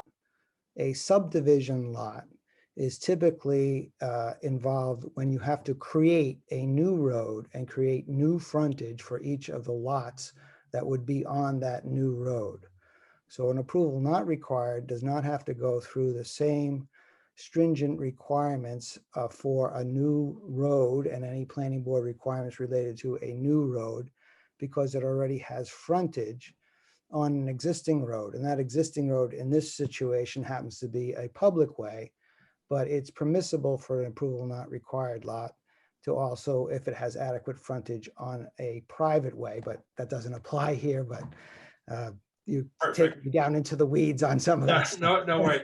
And so the sort of expected outcome, it's like two different paths, but we'll still be anticipating ending up with two distinct property lots. It's just we're going the sort of A&R route to do that, as opposed to a subdivision or some other piece. Do I have that right? Yes, you do. And, Okay. and as I tried to indicate, the planning board does not have a discretionary role when it comes to an A&R lot.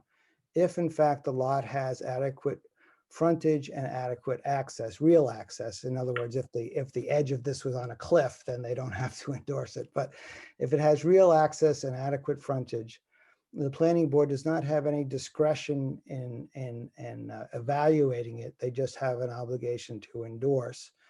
The A&R lot, and this is maybe, I may be anticipating Lisa's question a little bit, but the A&R endorsement specifically says on it that the endorsement does not imply that the lots comply with the other town bylaws, because you then have to take this A&R lot, show your house, and then get it approved by the building inspector, but we can't get it approved by the building inspector until such time as we show a well and a septic system. And so the sequence that's going to happen is, first, get the well approved. Second, even 6 days later, get the endorsement of the A&R lot. Third, submit a septic design. And then once that third step has happened, then submit a building application for the building inspector to sign off on. So that's the sequence, and it's a quite normal sequence. And so as I said, all we're looking for tonight is an approval of the well application, subject to the endorsement of the A&R by the planning board. Yeah, I guess I have a few questions. So first of all, is the same entity going to be owning and occupying both of these lots, or is this going to be a distinct residence with a distinct ownership? This would be a lot that would be sold to a new buyer. So could you clarify and respond to my question? So it will be a distinct Oh, owner? yes. Right. So right now it's owned, as it indicates in the notes, by the Phoenix entity. The Mhm. Phoenix entity, once it builds the house, will sell it to somebody else. Right. I mean, just because, we do have this regulation that for a single owner with, property that there's a one well limitation. So we need to be, very consistent in how we apply our regulations. So if this was going to be a new entity with a new residence and a new septic and distinct ownership, that's one set of circumstances that I think would be consistent with our regulations. If it was going to be one owner with, one entity owning both properties and not distinct ownership, then that would be in conflict potentially with our regulation. So it's going to be sold, and this is not the manager of the LLC is Mr. Murchison. He doesn't live on either of these pieces of property. As you know, he lives, well, you may not know, but he lives down on Lake Street. This is going to be a new property, new house to be sold to a new buyer. So lot one will have one owner, lot two will have a different owner is the anticipated Correct. pattern. Correct. Okay. Right. And So we just need to make that clear in any kind of conditional sort of approval we would provide would have to be conditioned on those types of, distinct ownerships and uses. And Jim, can I ask, is the driveway going to have an easement through the driveway to access lot one's residence is going to go through lot two? I think I'm just going to double check with Bob to answer that question, please. Hopefully he's going to unmute himself. Yes, Daryl, it will have a shared driveway. That's correct. Okay. Because if things were going to change, then the reason I asked that is then setbacks would influence our evaluation of the plan. Why don't you just come back to the board once you've finished the zoning? Well, it's not really finishing. We would have done this in August, but the planning board did not have a meeting.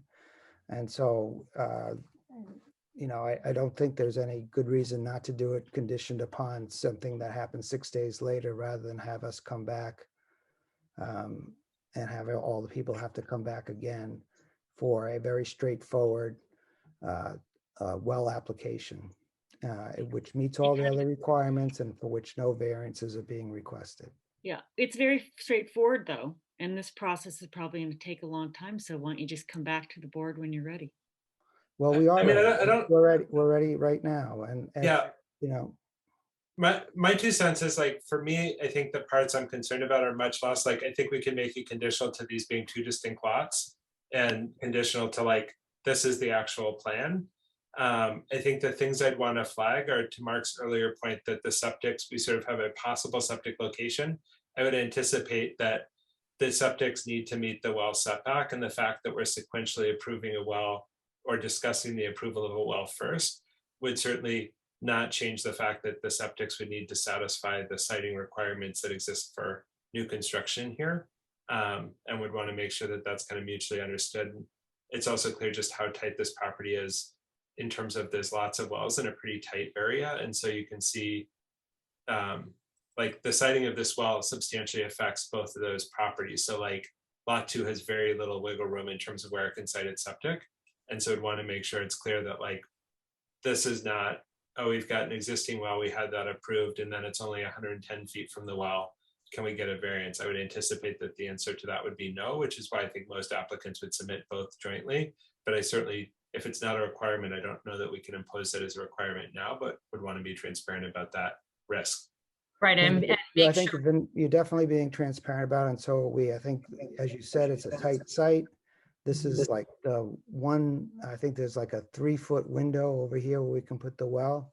We recognize completely that that does put us where we need to put the septic, and I think there are the lines shown by Mr. Wang showing that the anticipated location of the septic does respect that distance. So we are aware of it, and we would expect that we will not be requesting any variances of the setback between the well and the septic. right, That's right. submit. I mean, because it's new construction, so there would be no variances granted. And I mean, like, I can't tell like how far you are maybe from like other abutters wells or like across the street, but obviously you would need to meet all the requirements for both the well distance and the septic. Yeah. To that end, I would If you like look at this to, plan closely, you'll see all kinds of circles on it so that we were aware of all those other items, and that we're confident that the location of the well and the septic are consistent with the board's requirements. okay, but I would like to, I see Mary has her hand up. I'd like her to speak because there is a project for an abutting property that is underway with us that could affect how you feel about the siting of the well. So Mary, if you'd like to. Hi, Daryl. discuss that. Thanks, Daryl. I'm here with Brian.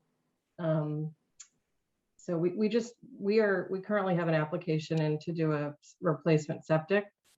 And we just want to make sure that our, distances aren't prevented by something that's going in where the new well is on 55. And So, Mary, can you just orient us to where you are relative to the plan on the screen? Left. We're on the left. Yeah, over here. This is the property line. And you can see there is, Some as Jim pointed out, there's a circle where our well is. And the septic would be probably just up above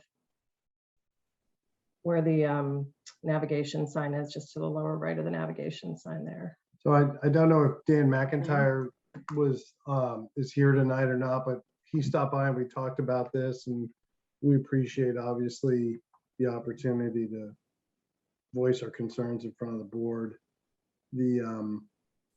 I think I would just like to echo Dr. Honeywell's observations that our concern here is that we keep seeing in little snippets of plans showing a driveway here, a house here, an SAS here, and none of it's approved. It's all theoretical that a planning board is going to go ahead with and approve an A&R plan, and everything's going to be contingent upon these steps. And I feel as though it's like a sliding scale or a scope creep. There's a little step here, a little step there, and yet we don't understand what the full plan is for what amounts to, potentially eight lots next door here, with compounded by the fact that there's wells and septics and all these things are falling, just outside the protective radius of our well. Right now, I don't understand exactly how there could be, in one scenario, the well would have maybe 100-foot or 125-foot radius of protection. In another scenario, it would have more. So without seeing the full picture, I guess it's unclear to me as to, what the ramifications are for us. I can tell you that on this plan, Dan and I have been walking around, we have extremely limited potential on our 4-acre lot to put in one replacement septic, which we are undertaking at substantial personal cost in an attempt to improve the septic system on our property without being obliged to do so.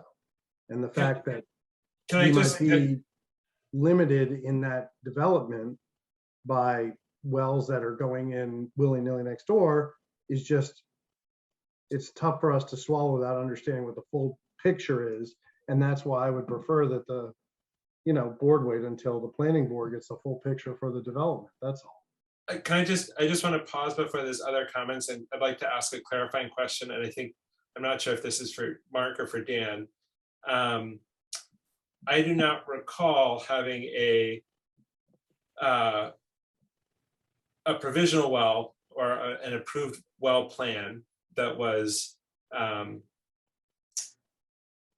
the driver for a newly designed system. So I guess I'd like to understand a little bit more from Dan, like where are we in the planning stage of the replacement system? And is that for a failed system? I Sure, can, we oh, you are submitted here, a- Dan. Okay, sorry. Yeah, Go we ahead, submitted Dan. a testing application earlier this year, and we did do a deep hole test in the spring.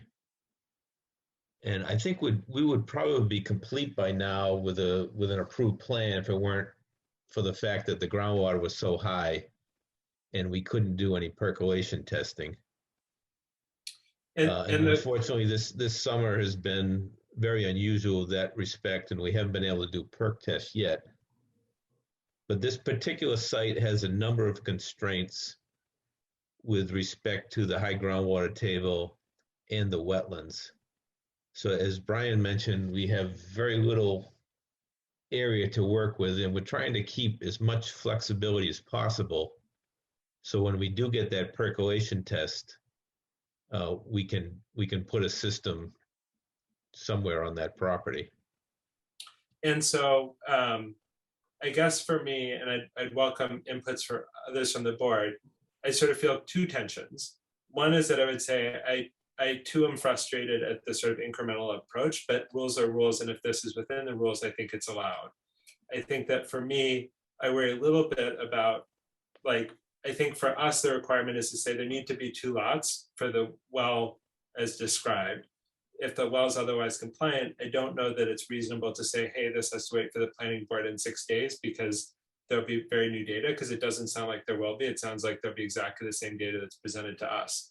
On the flip side, I'm concerned that I think an abutting homeowner with a failed system certainly should have a reasonable expectation to be able to replace that system in a thoughtful fashion. And I don't think it's reasonable to have a sort of race to say, oh, well, we haven't subdivided the lot, we haven't done anything, but we dug the well in order to claim the territory. I think that's problematic. And so I don't know that it would mean that I wouldn't approve a septic system that potentially was within the well radius for that, as we do for other failed systems.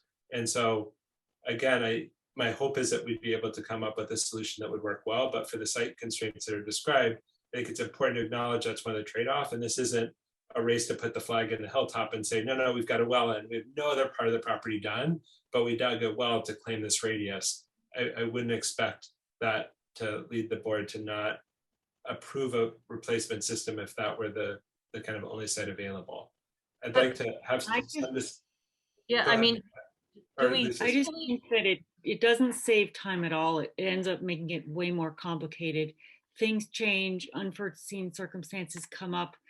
Why are we speculating and doing things we don't have the information yet? We don't even know that the planning board will have questions. I think we should wait. When they're ready, come back to the board. You're wasting our time right now. We have a lot of things on the agenda. Come back when everything is ready, and then let us vote on it. That's my With view. all due respect, there isn't any speculation on the part of the planning board. The planning board has a very limited role. They have no discretion. They just have to endorse the plan.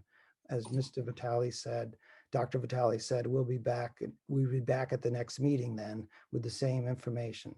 I would point out that but the client has been aware that Mark indicated that the Moores had some issues or some concerns about what would happen with their system, and that Mr. McIntyre, in fact, communicated with Mark and with me and with my client, indicating that the preferred location, replacement location for 49 Farm was going to be behind their house, not in this location. But they were worried that if in fact their preferred location behind the house wasn't going to work, that they would have to come closer to here, and that they may have to ask in that circumstance for a variance for their replacement system as to distances from this well, which normally For a replacement system, the Board of Health has been quite willing to listen to those requests at that time with all of that data. But it would be unfair not to go forward with our proposal based on the possibility that maybe they would cite a septic system on the side of their property as opposed to where it is now behind their property, particularly since there are wetlands closer to their side of the property as well. And they haven't flagged those wetlands yet. They haven't done those things. The only test that they did do showed a depth of groundwater, I think, of 1 foot, 12 inches. The one hole that they did dig was 37 feet, I believe, from the property line, and it was only 1 feet from groundwater. Wait, but Jim, right? System is very different for a failed system. A replacement system is very.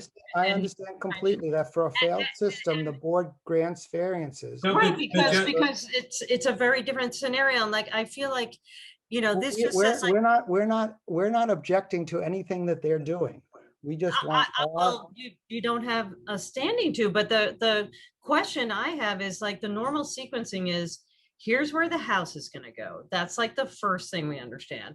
And here's where we're proposing the septic and the water. And so in this scenario, we don't have a clear understanding of like, this is exactly what the house is going to look like, the dimensions and the approved building permit. And therefore, here's where we're going to put the septic and the well. Like, so there's a normal sequencing of events that you're kind of putting on its head. And so I think we're just saying there's a lot more uncertainty with this sequencing than the traditional sequencing. And so that's where the agita is coming from. I think while there can be agita, I think if there's no rule against this sequencing, it's hard for us to sort of make one up and enforce it. And it seems to me like the risk of harm is to lot 2 in having their well closer to the septic on 49 as opposed to the other way around. Yes. I mean, I think if we end up with 49, the only place they can put their septic is too close to the well on lot 2, then we have the power to approve that, and the harm falls on lot 2. So they're taking the risk, it seems to me. And I want to make sure that they understand that. That's exactly my concern, is that maybe you would choose something different. And really, depending where that septic is going to be. Jim,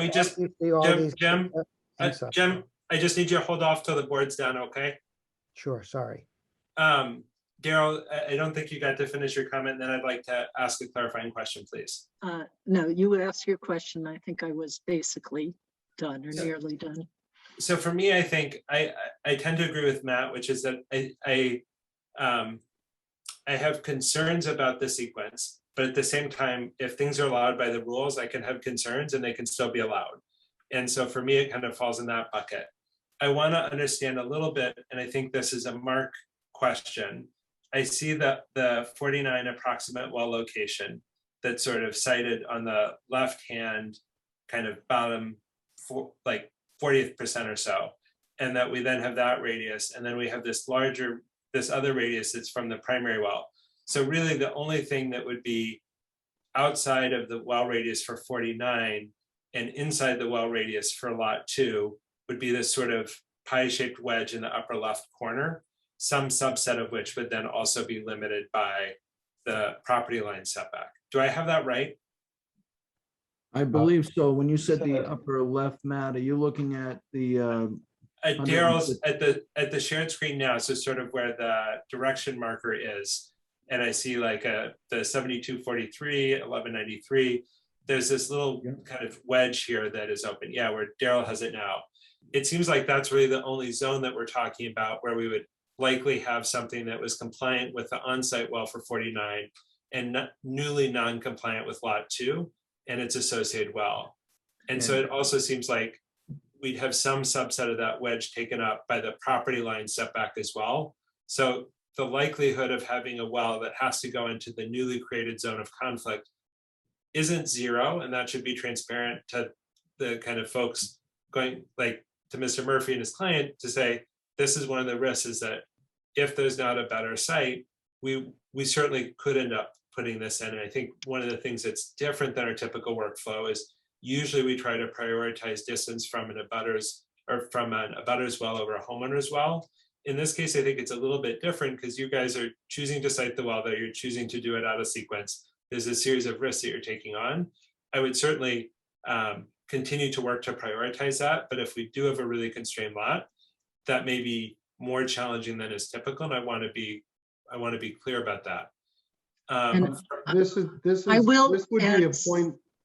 Sorry, I just wanted to point out as the homeowner next door. No, I have to hold you to the same standard, Mr. Murphy. I just would like the board to finish their comments, and then we'll circle back to both of you, okay? Thank you, I appreciate it.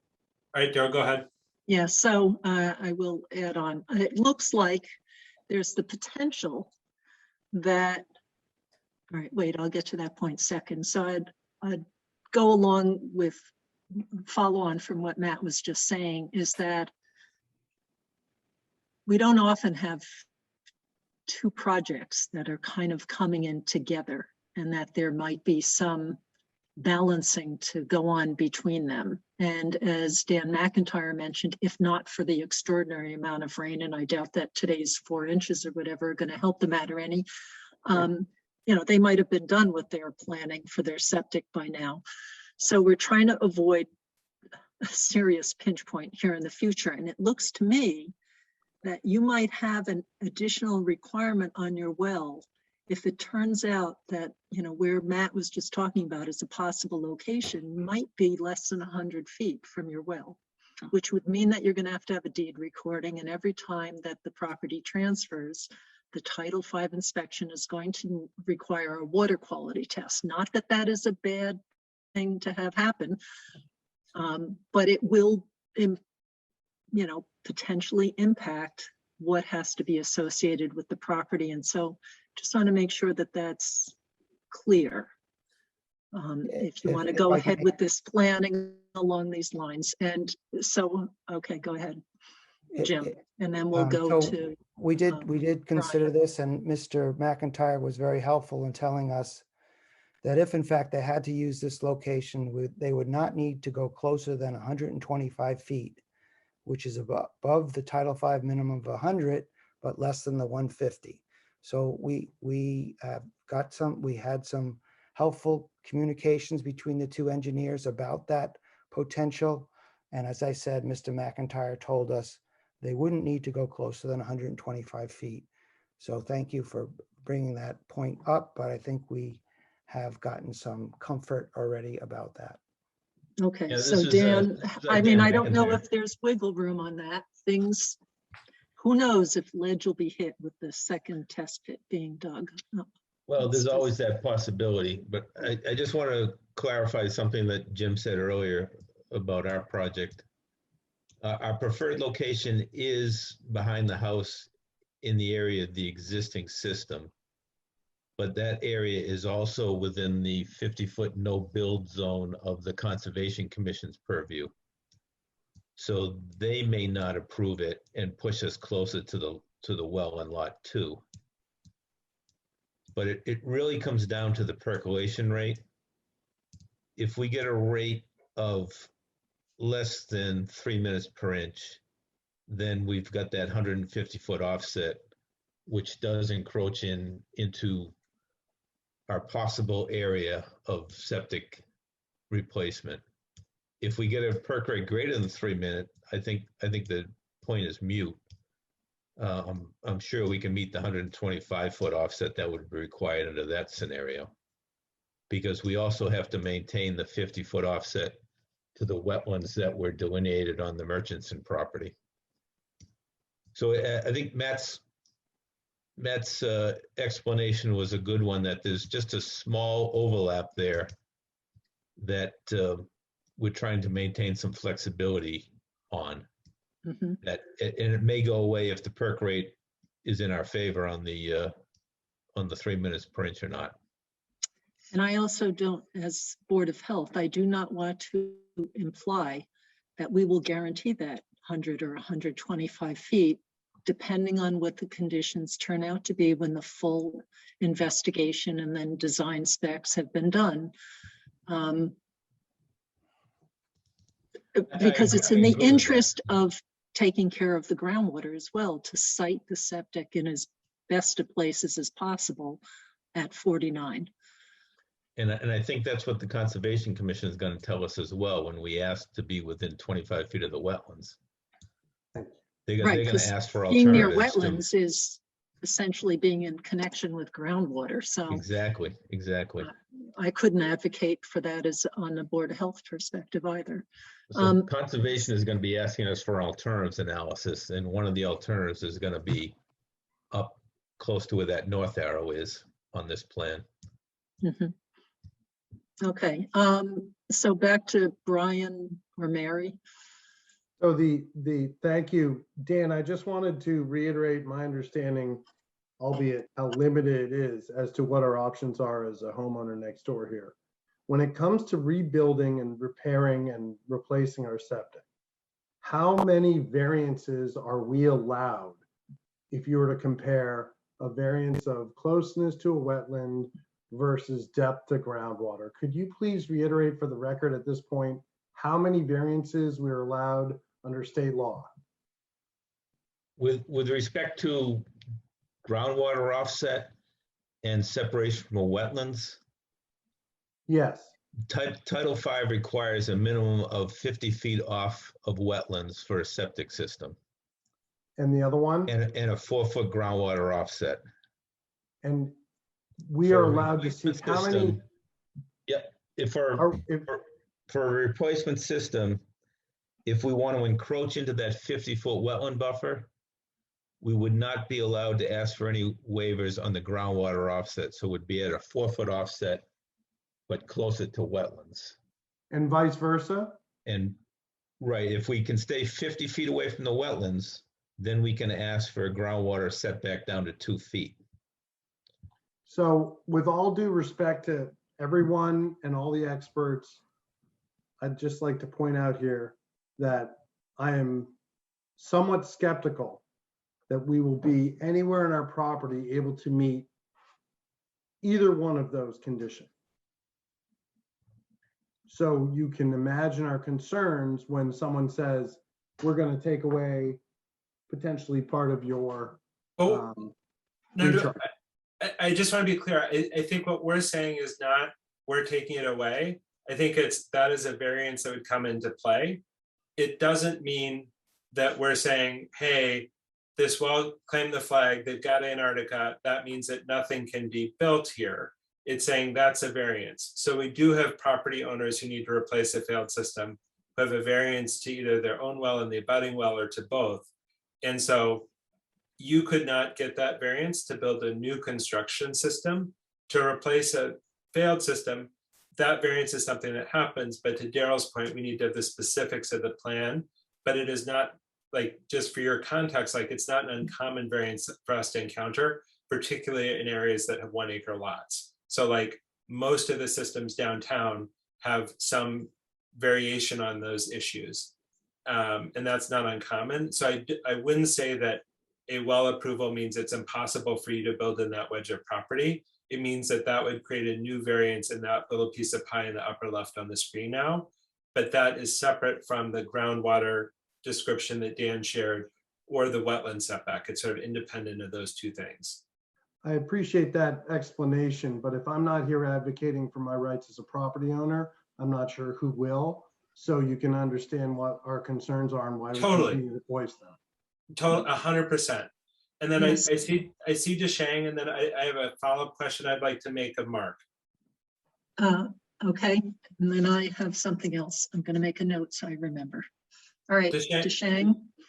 Yes, I just want to clarify a couple of things, and I think Dr. Vattel, you had a very good presentation and balanced on the two properties. It is technically, we have spent a lot of time, not just arbitrarily, theoretically. So created this plan as you show on the screen. We did show the well, and one I want to point it out is the circle setback around our proposed well was at 200 feet, which is not required. We actually, as Dan just mentioned, we probably only need likely, based on our testing, we did more than 18 test holes on our property, shows or the perk rate is from 3 minutes to 11.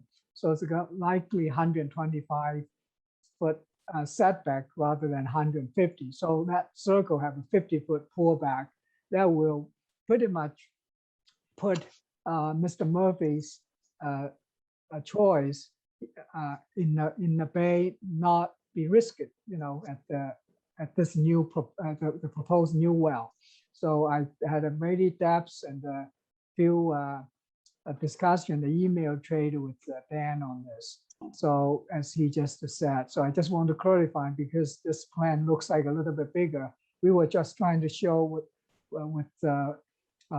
bylaw requires if in 200 feet, there will be some septic system can fit into there, but then the actual setback will be pulled back another 50 feet, which is likely to 75 feet, which will be more than enough to even fit a septic beyond the well setback. That's technically, and it's the same for the septic system, even though we have not filed formal application. You can see on this plan, the design is almost done.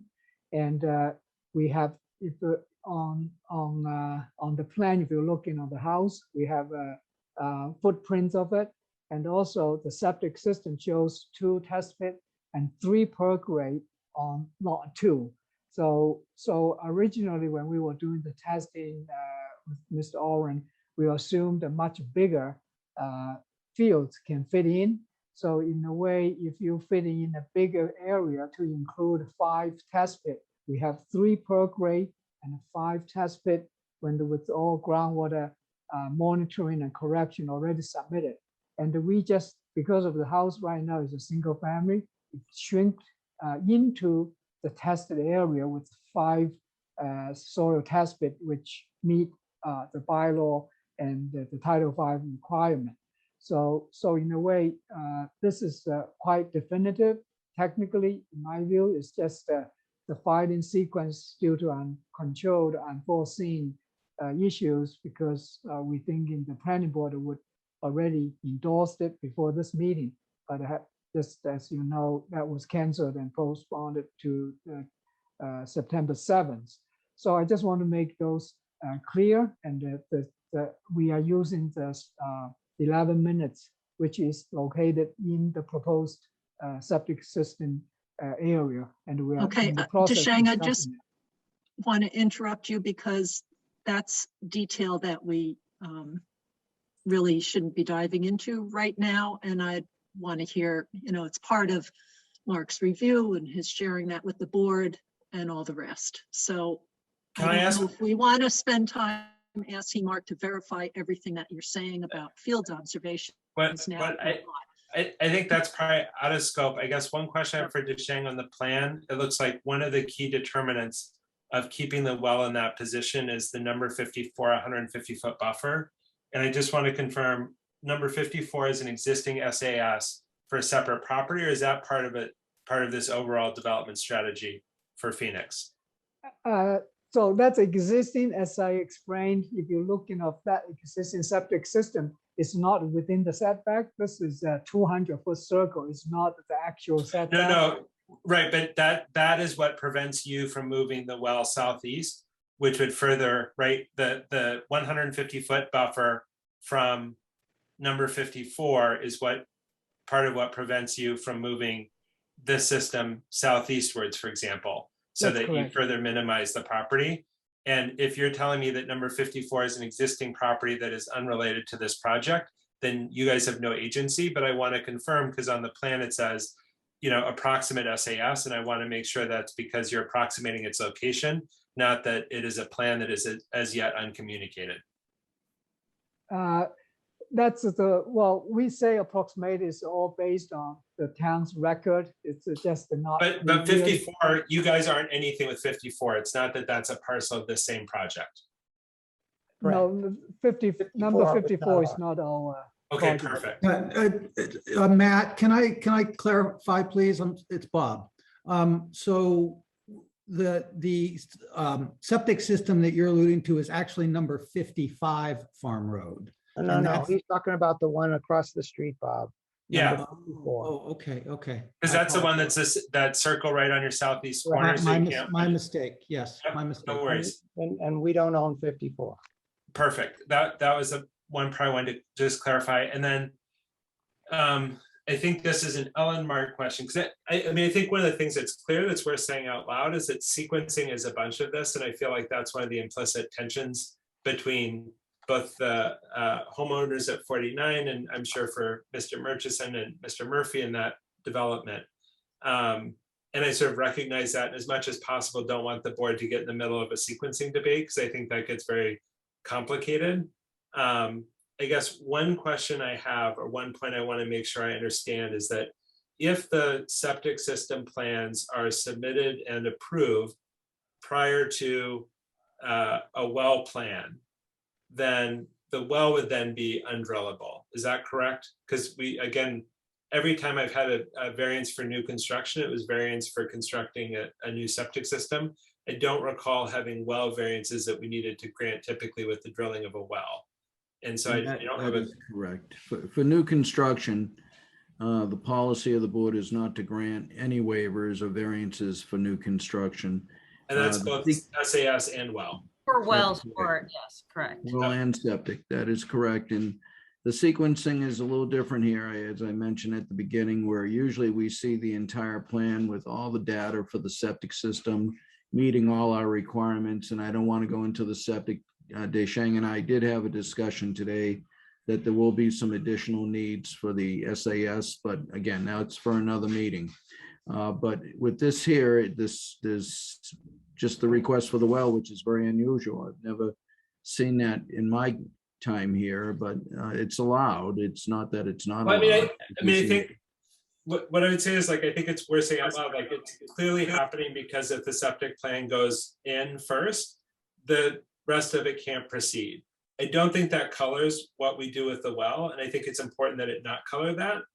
And so I think that it's a question of, like, I totally think the sequencing squirrely. I don't love seeing little chunks and approving it, but we don't have any rule that says we can't do this or that it's not the proper procedure.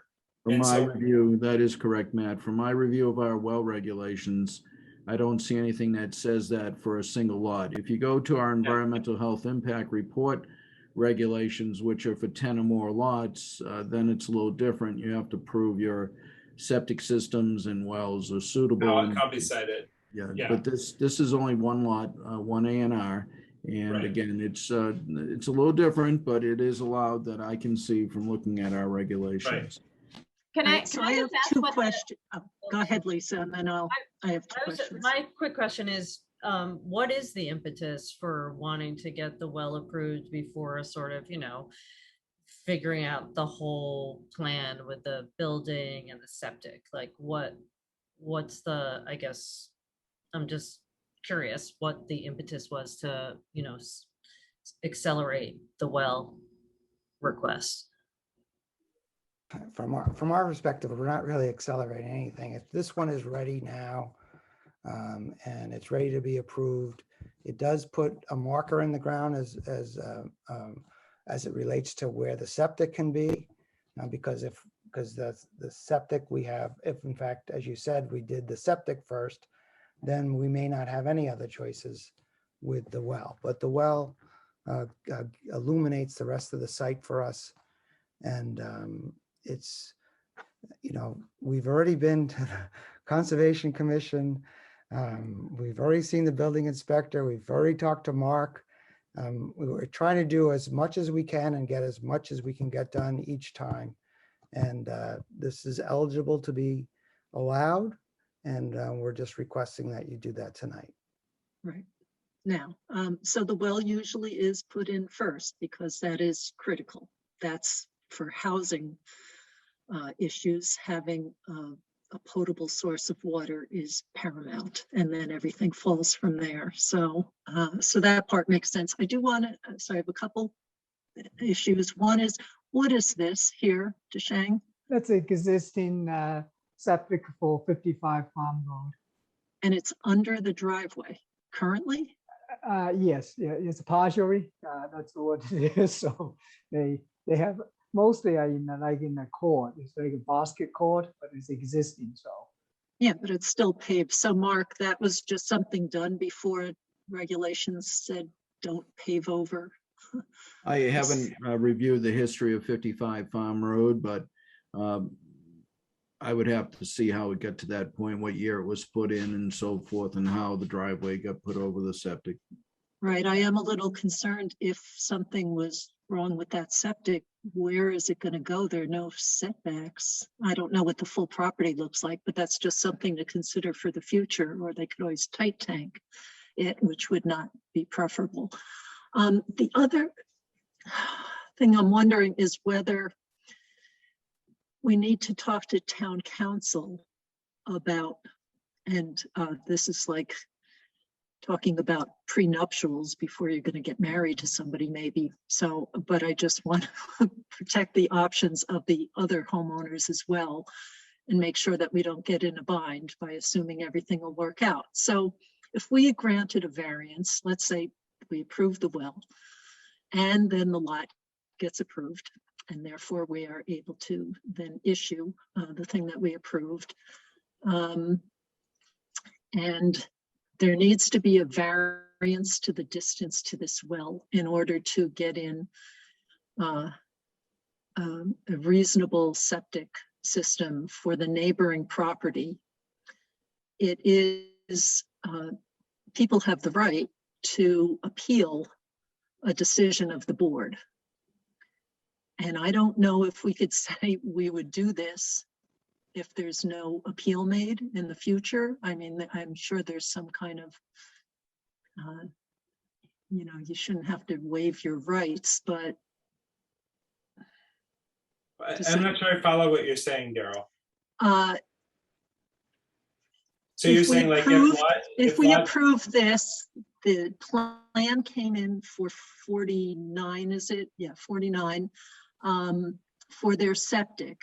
It ends up needing a variance to the distance to this well to put that in, which we have done for other properties, but there is a provision in our regulations that people can appeal our decision. And where does that appeal then go? I don't know, we haven't had it happen. Does it go to Mass DEP or does it go to court? How does that? Ellen, do you know? Mark, do you know? Or Ellen, where? To the board, Usually. It would come back to the board.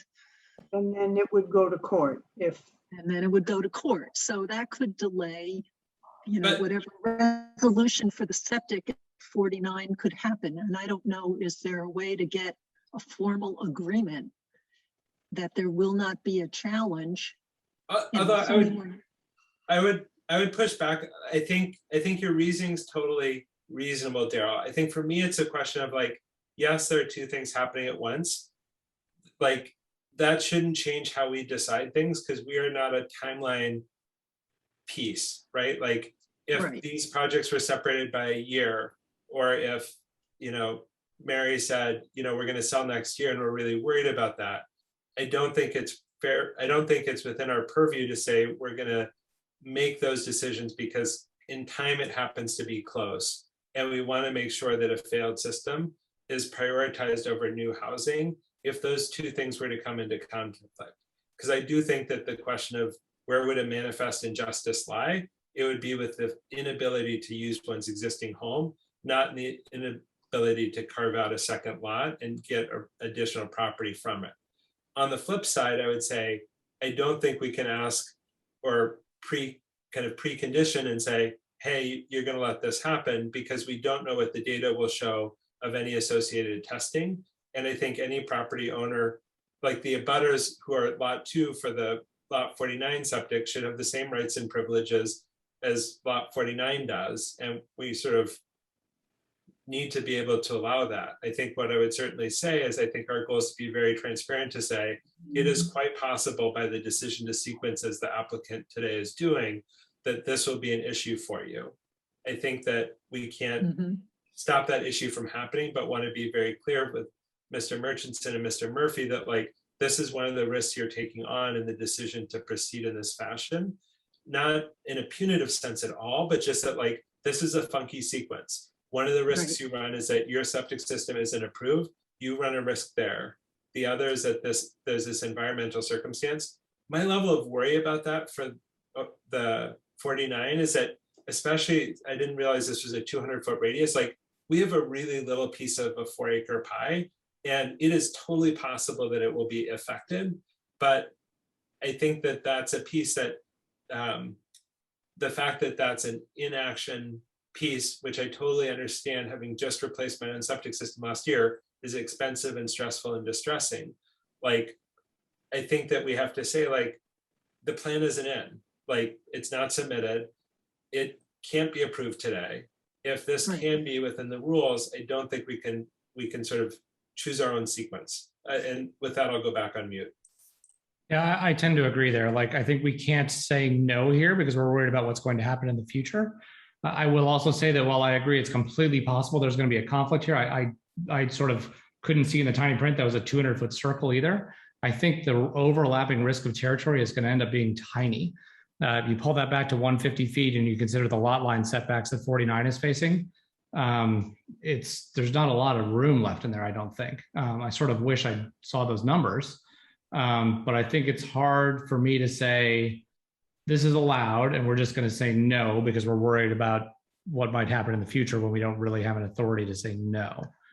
I mean, I think we have to make the risk clear like we have, but I think it's very hard to say if this is allowable to say no just because we're worried about what might happen to 49.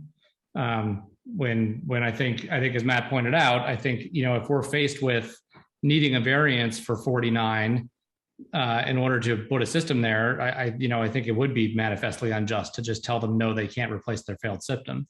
And so I think we can't do that. No, it would be trumped by the need to replace it. Yeah, exactly. So I think 49 has very little risk of, I mean, I think in fact, zero risk of not being able to replace their system, because I don't think we can say they can't do that. They have to find a way for them to be able to do that.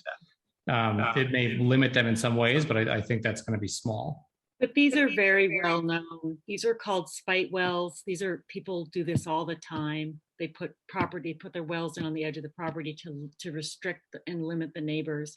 It's totally unfair. And I think we really need to do this in the correct order. But it's allowed, and there's barely anywhere else on the property they can put one. Right, like this isn't a spite well, because a spite well is when you have a second well. And I think the reason this well is cited here is abundantly clear for the SAS setbacks. Like, there's literally no other corner it can go in. Like, I don't think it's unless the lot was carved out of the overall property differently. But we don't know that. We could spend the whole meeting every single week speculating about possibilities, and I just really think that we should do things in the proper order. And they're not ready. But there is no proper order. This is allowed. That's the problem. If there was a rule that said we can't approve a well until we have the full plans, then I would totally be on top of that. But we can't make that rule up tonight. Yeah, the only rule that we have is that you well, can't that's have. not true. I mean, this circumstance has come before the board other years, and we said, please come back when you have all your information, and they came back with all their information. And that was just a really considerate way to do it, and it was totally fine. I think we can make things conditional though along the lines that we were just discussing. So I think we can put the caveats in, and we have no right to preclude approval of something that's not prohibited per se by the regulations. So we have to maintain compliance. But we had an example tonight of something that was conditionally approved and then never corrected, and now the final record has incorrect information on it. No, but that's different because we're not approving that until we get the deed recording. I mean, that was conditional, so that's a little bit different from this situation. But absolutely, that's not compliant till the deed recording is implemented. So that part's a little different, but I guess Matt and Daryl, can we just construct this approval in a way that it's clear it's conditional and caveated along the lines that we discussed? I think we can. I agree with what Matt had to say. Similar to what I was saying is that, right, we could go ahead, we could prove this, hold its release until it is formally a lot, because that is the one thing we have not done before, is approve something for a lot that does not yet exist. So this is new territory, and that to me does mean holding it back. The well is totally fine. No, but I mean, I think that to No, Jim's but- point, oh, go ahead, Daryl. We don't, if they don't get the lot approved, then we don't release Yeah, the permit for a well. Exactly. And if they do get Hold law on to it, approved, they we come rip back in it 2 up. weeks with this same plan and we have the same conversation. And that seems silly. Yeah, Like, I and think they, if we make it conditional, if there's no lot, there's no well, like done. Right. Yeah, I think we can construct it that way. And the well then- is the most important first step to define something. We would not approve a septic plan before you knew where the well was going to be able to be sited. So this would be the way to go, where we wouldn't want the house being built first, where then the only good spot for a well happened to be under the house. So, so that is all reasonable. Just one little nagging thought on where the septic is on lot 1. I don't know, Mark. I just want to make sure they have some potential to replace that someday, somewhere. I'm just Yeah, I seeing made a skinny note pieces, to- but I don't know what's off to the right. And can I ask a question related to that for Jim and Bob? Right now, we're seeing lot 2 with new construction. Is there construction planned for 55 Farm? No, Matt, not at this time, and I'm not contemplating it, no. Okay. And let me just clarify while I'm off mute that the asphalt basketball over part of that system, I went up to visit with the Malice family 15 years ago or more, and that basketball court was there.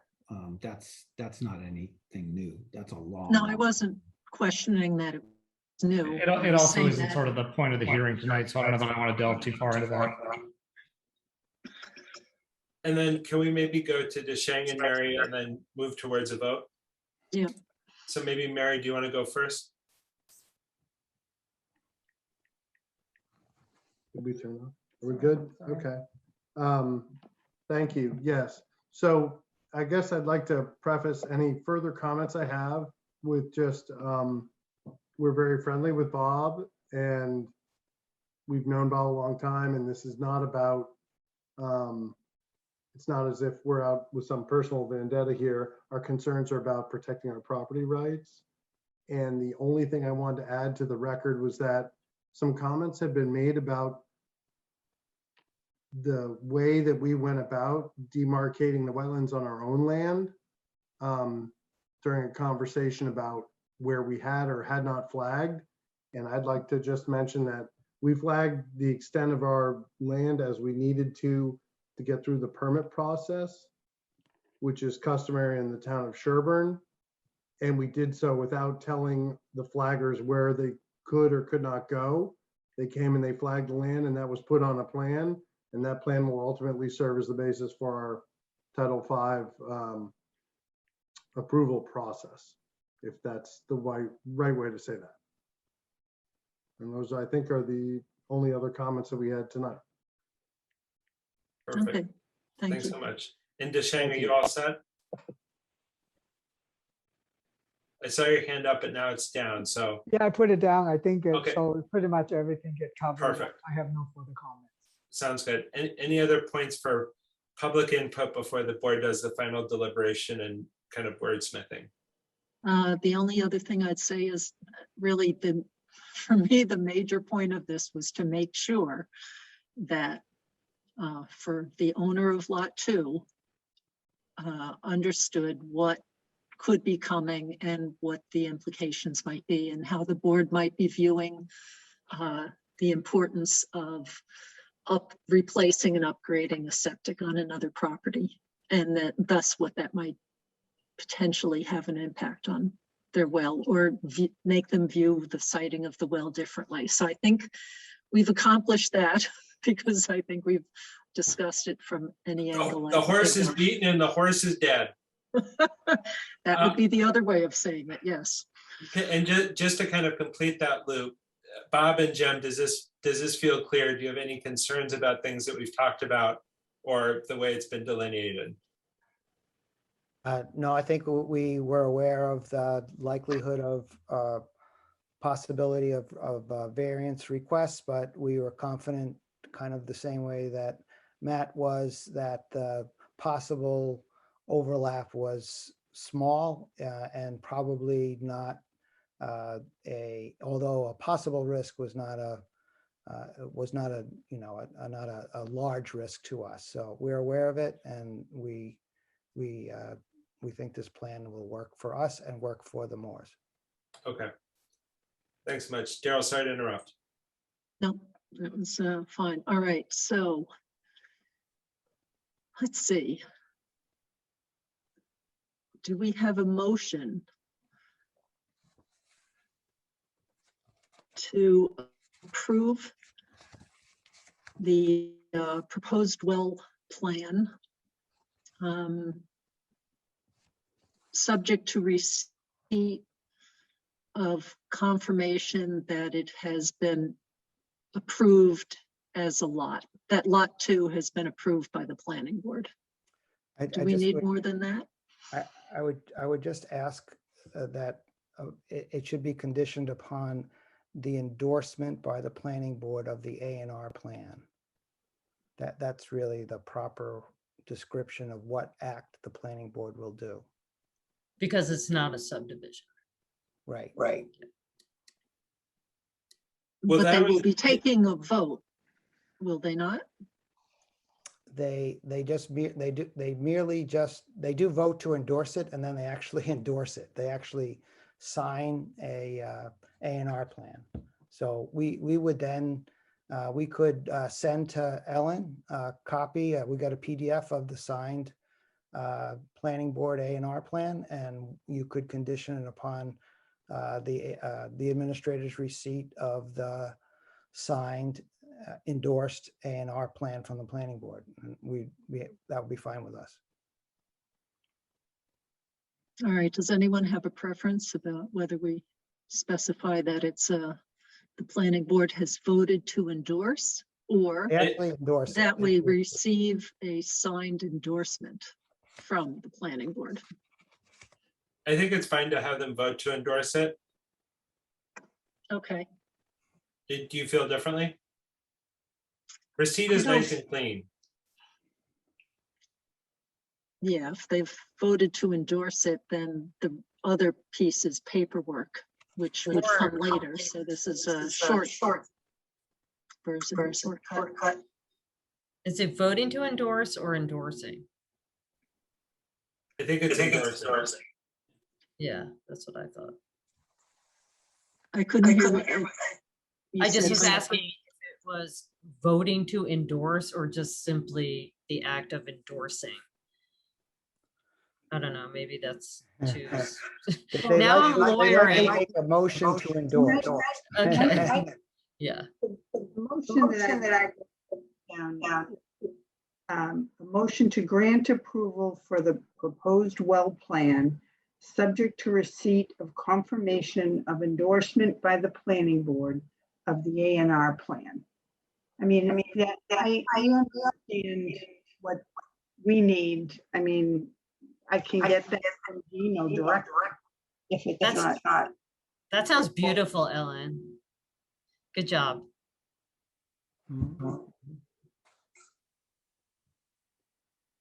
So move. Second. All right. Is anyone else hearing feedback? Yes, it does. Stereophonic sound. All right, good. Wanted to make sure it was my imagination. All right, so Daryl, aye. Matt Beavers, aye. Lisa, aye. Rebecca, nay. Matt Vitale, aye. Okay. Thank you. All right, thank you. Thank you.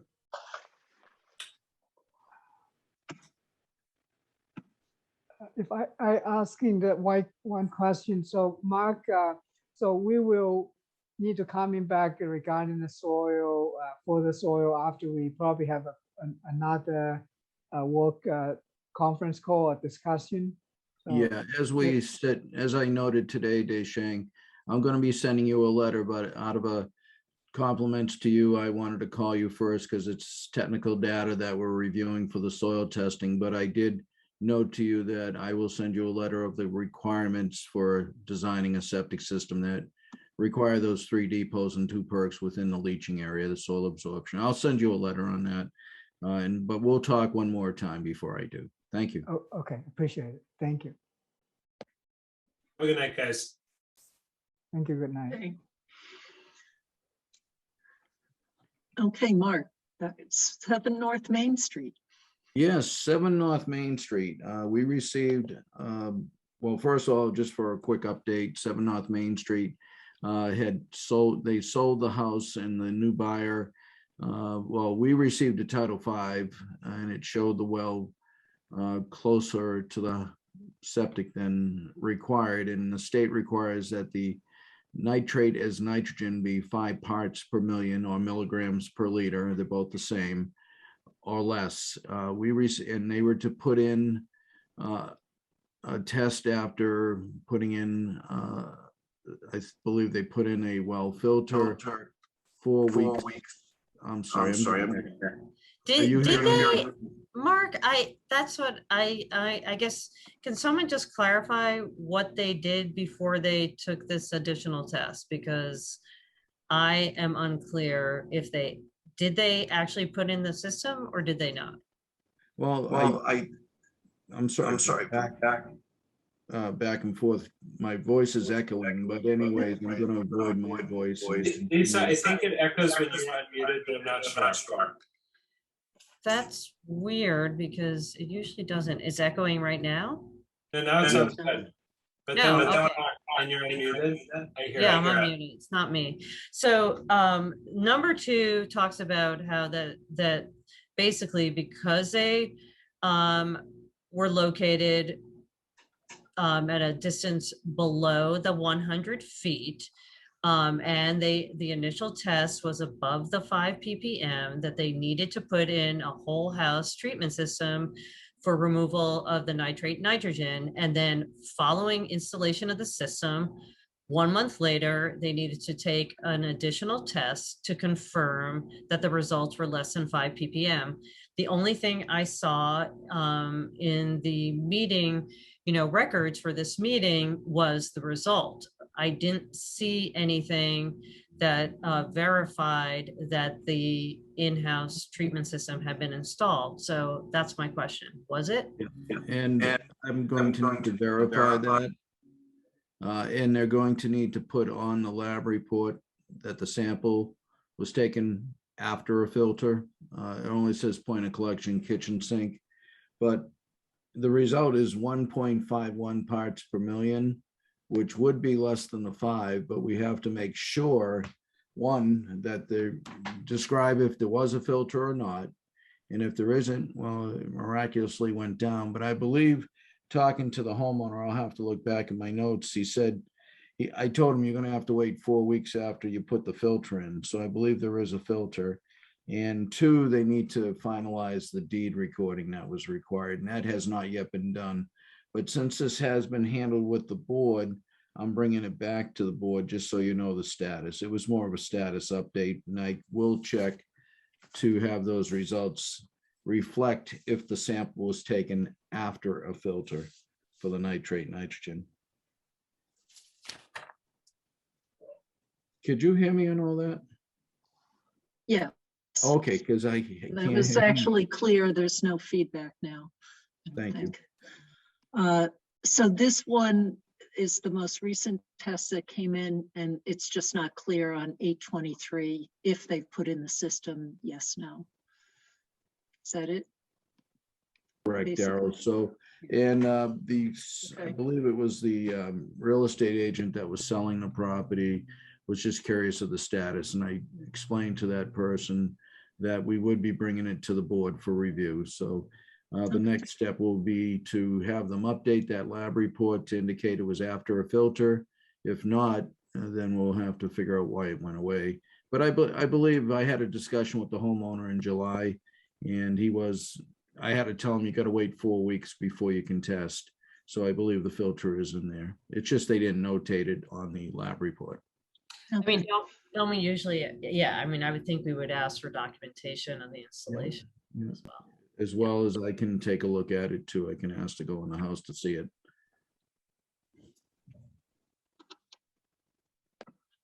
All right, Okay. sounds good. All I don't right. have a good sense for folks who are here. Is there a specific topic you're most interested in for the sort of various attendees, just in terms of sequencing? I'm going to guess this mosquito control project. I haven't looked at who's here lately, but that could be another one. Unless people have something else I'd like to mention, but So maybe we'll go mosquito control, but if you're here for something different, let us know, because we have to be here for all of them. all right. I think we touched upon this. Farm pond. Jean just put farm pond in the chat for the farm pond testing. Oh, all right. So let's go to farm pond then, and then we'll go to mosquitoes. Yeah, and unfortunately, Ellen's been involved, and I have, with the geometric mean determination. And at this point, the geometric mean is still very high. I think it's 570. Yeah, it's up And to 570 now. yeah, what happens, you take the last 5 results and determine a geometric mean. There's formulas you can get on websites to do that. So you just put the numbers in and it gives you the geometric mean. With that said, it's unless I get 5 additional tests that may be lower, I don't know when that geometric mean will go down. If it doesn't go down, the beach has to remain closed.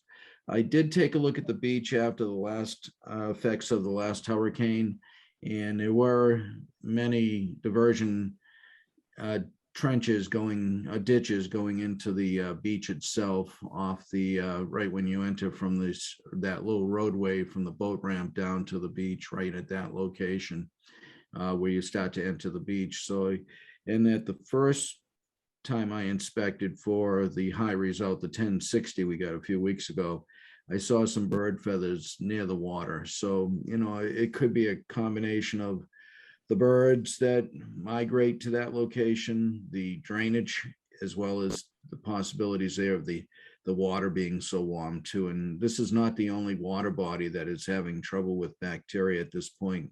And that could be both from warmer water. It could also be from the heavy rains. Yes, my daughter and her friends were going to go swimming. They said farm pond wasn't possible.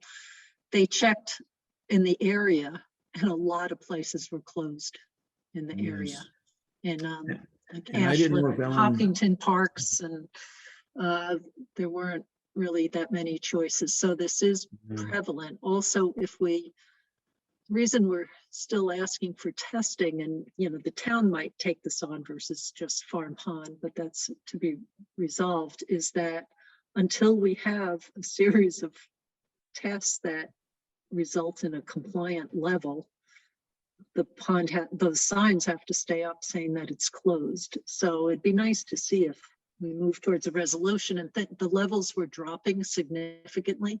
And then we had the highest one yet just a couple of tests ago that was around 1,600, I believe. So definitely headed in the wrong direction, even though it was getting below 200 there for a bit. The other thing I've talked with someone about is whether we just come up with the additional funds to test, say, over by the yacht club, just to understand if this is something that's limited or concentrated in the beach area, because the way that geese like to be able to walk up onto land, and it's a nice spot for them to get out of the water easily, which is why the fencing has worked so well over the years. So that's another consideration, is to understand better the dynamic. Is this a widespread condition or limited in its extent and area? So, but that'll maybe some discussion too with the Farm Pond Advisory Committee. And also just finding out about funding those additional tests so we understand this better. Daryl, I can have the testing done over at the yacht club. We did put the fence up yesterday. Okay. And the geese certainly don't like it because they were about 20 feet away from it, trying to get into the pond, and they were not successful. So we're just gonna keep it up and see what happens. There are people swimming. We tell them they can't, but it doesn't seem to stop them.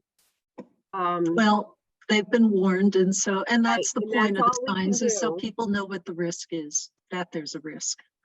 So my question is if I have them test over at the yacht club, where would you like it tested? Off the dock part of the yacht club?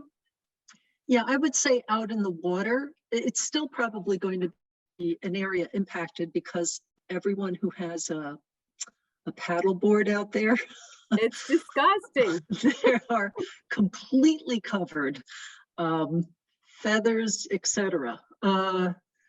So all that's getting washed off by the rain into the water, and so that's kind of close to another major source of the E. coli. But at least it would give us maybe some understanding. Now, we don't test at the boat ramp, so would that be a place you would like us to do?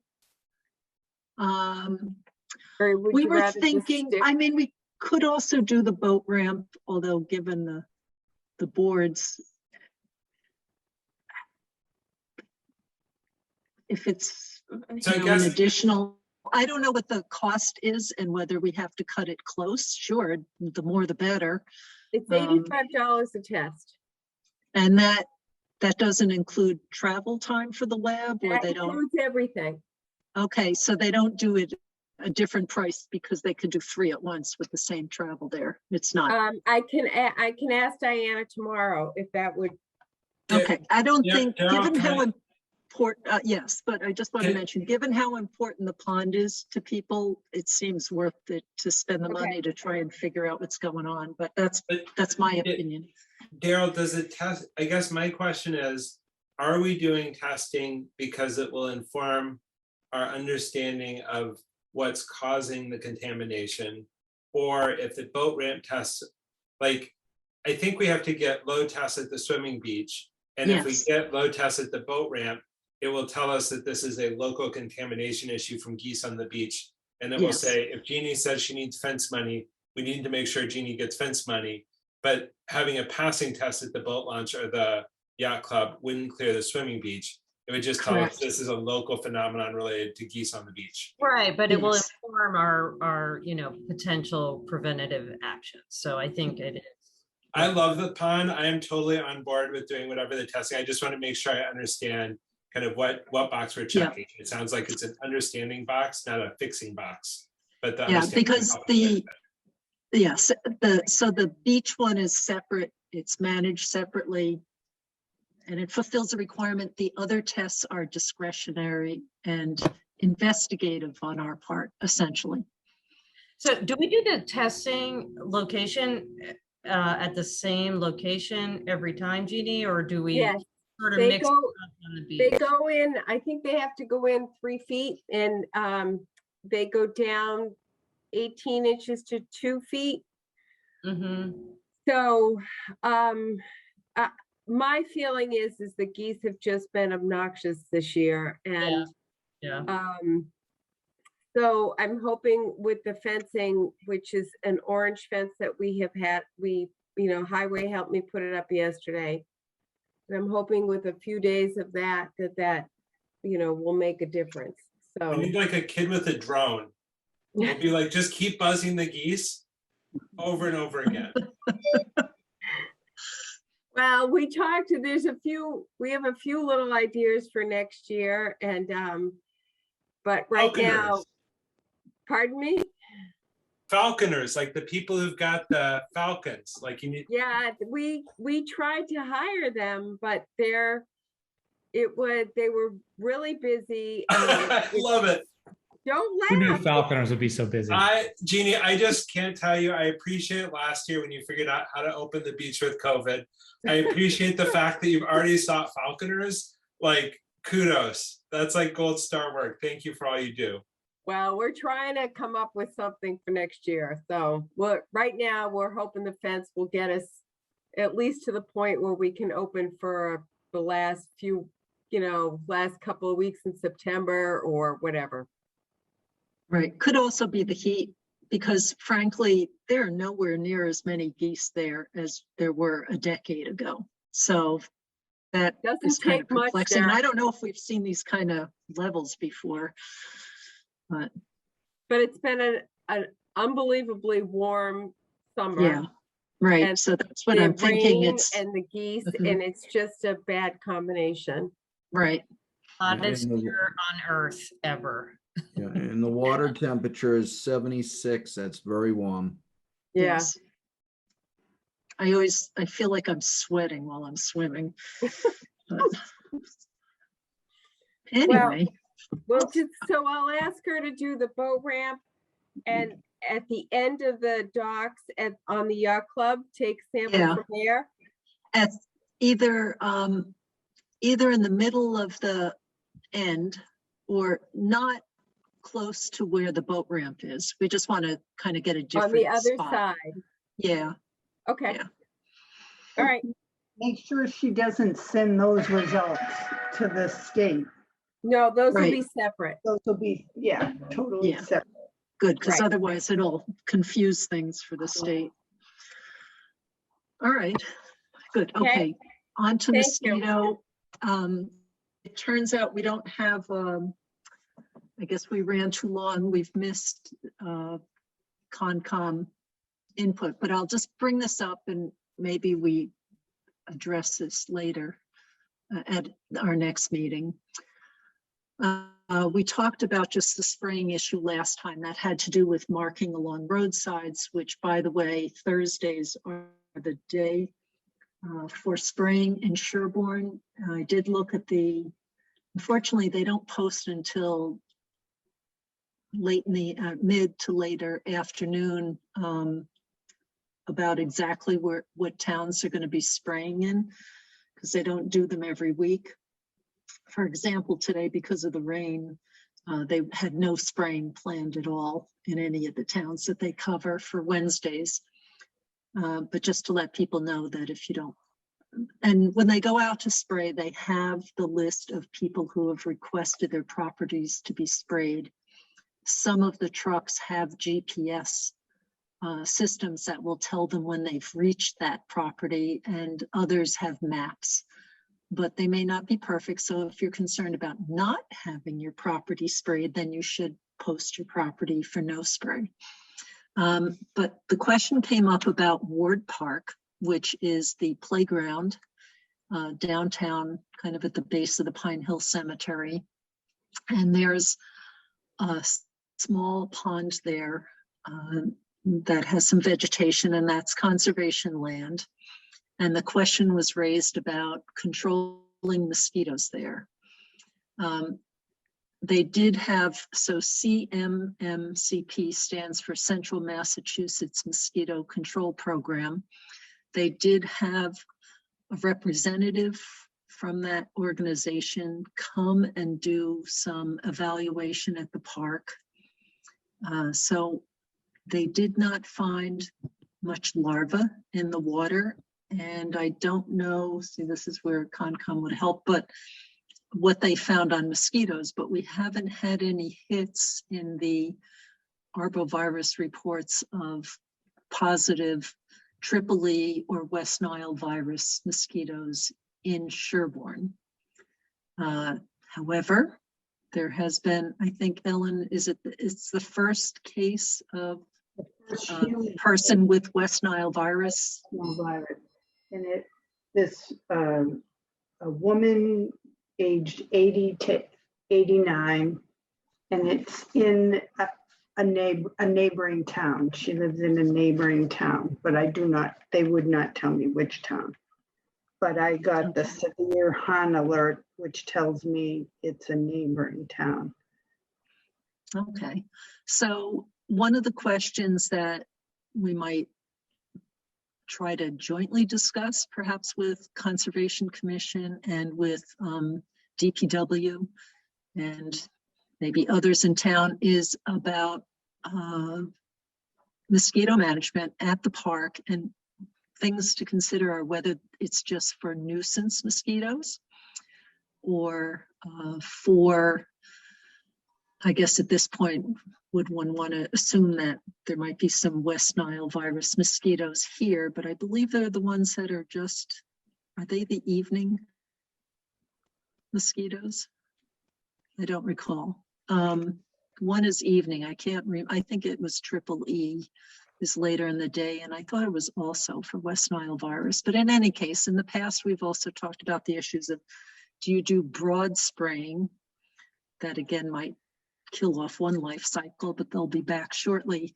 Or do we encourage people to do personal protection, wearing long sleeves and applying the repellent of their choice as to themselves before using those areas? And avoiding certain activities at dusk and dawn, Yeah. you know. Yeah. Nice. I Right. mean, I play on the courts really close to that pond. And there's definitely annoying mosquitoes at the courts. But I would say, I mean, it doesn't seem like this year we have a particularly high prevalence, at least in humans, of West Nile and EEE. We've certainly had worse summers from my recollection, Ellen. So It's usually September. We're getting. But a lot of the management comes to, like you were just saying, Daryl, like personal, you know, protective, mosquito repellent, clothing, and to the extent feasible, avoiding dusk and dawn, you know, outdoor activities. I mean, I don't know, do we wait and watch? I'm more concerned about like school athletics, frankly, than, you know, I think people can go to the playground at times that are going to be at lower risk versus the sports, which are scheduled, you know, and like at mandated times. So I think that gets a little trickier and potentially more problematic. But I mean, do we usually wait till, you know, September, Ellen, to figure out, you know, if we're gonna work with the schools on controls for athletic events? Or Yeah, we don't unless there's positive mosquitoes or positive human yeah, case. yeah, I feel like this is kind of a no. I don't know. Do we need to take action, I guess, on our part at this juncture? These diseases have been around for a very long time, and the vulnerable populations have been vulnerable to these diseases for a long time also. And I think that it just makes sense to be smart and use preventive measures. The consequences of,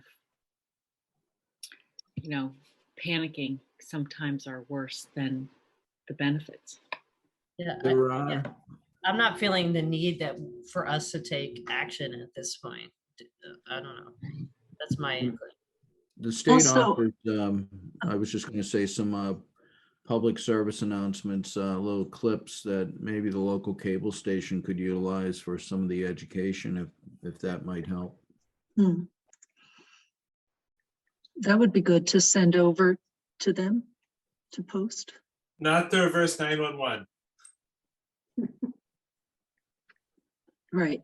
So Mark, do you have, can you put your hands on those links and send them to I the? had the links from last year, but where I worked before, but I can research it, and Ellen and I can work together on it. Okay. And then maybe send that to them for posting. That'd be great. You can see the results here of some of the testing. My other concern is if people think the spray is a guarantee, I think that wearing your own repellent and proper clothing and is, you know, adjusting discretionary behavior, then that would be a much stronger protection, I would think. I tend to agree. I think the only thing I want to point out is that these are rare but severe diseases. Yes. Less so West Nile, but definitely EEE. Like I wouldn't wait for one case of EEE, I think if we're seeing a pickup there, then I think we need to intensify prevention Yeah. efforts from whatever So level. you can see the difference here, right? Yeah. There are positive and nothing positive yet. Tripoli definitely worries me a lot more than West Nile, although neither one is fun. Yeah, right. No, I agree with that.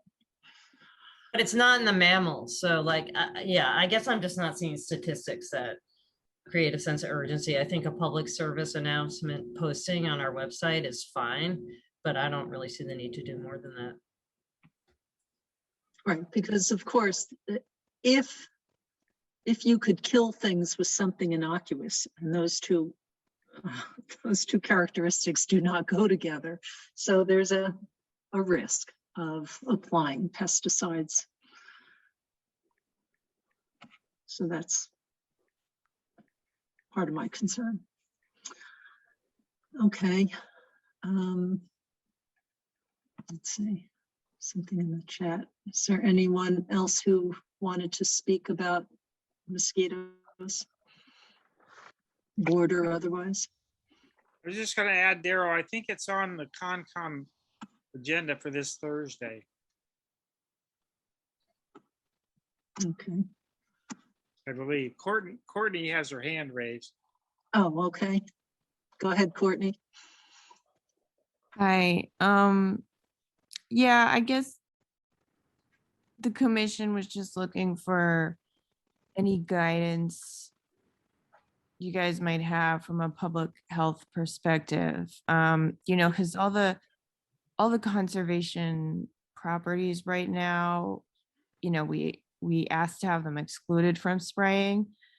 And my understanding right now anyway is that I hadn't seen this most recent update, but the last time I looked at the Central Mass Mosquito Control website was that they were only spraying on request at the moment. They weren't just going around doing the truck-based spraying, so that our request to be excluded was kind of a moot point at this current juncture. So we just wanted to make sure whether or not the current, like, not requesting any kind of spraying at Ward Pond Park was kosher, given the current public health information, because that's not really our wheelhouse. Would be like the public health issue versus the environmental stuff. But I don't think we had heard anything compelling that said, okay, we should have the truck come and like broadcast spray over the playground, which, that's a whole nother issue, whether, you want they say it's safe for the kids, but bring the kids inside when the spray happens, so we're just looking for an opinion on a public health topic. All right, so, all right, if I can summarize, basically, we thought that the information does not yet suggest the need for spraying. If there were positive EEE samples, then that would be a little more perplexing, because again, the severity of that is more. And that people should just be, as it says here, long sleeves, use your own repellent of choice. Try not to go when the mosquitoes are most active. Anybody have anything else to add to that?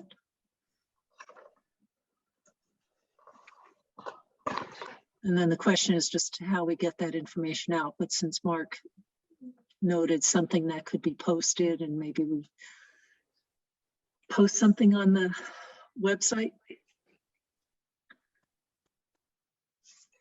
Does that sound like what the board would like to see?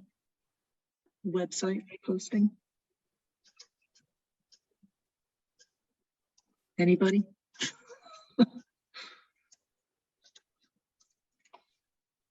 Uh-oh. Am I still? I think I agree with you. Okay, great. Yeah. I personally would encourage preventive measures and be conservative, because what happens to the water supply and what happens to the majority of the population are all interrelated. And I think it's also public health to prevent the natural resources, as well as to, just be smart. I mean, because you can't prevent things 100% ever.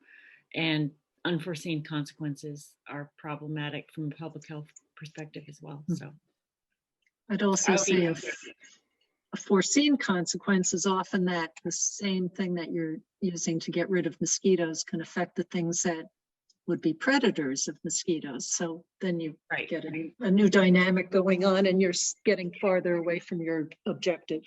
Yeah. Let's just cut and paste the top of this and throw it on the website. Okay, fantastic. I'll do something like that. All right. Let's see, what other topics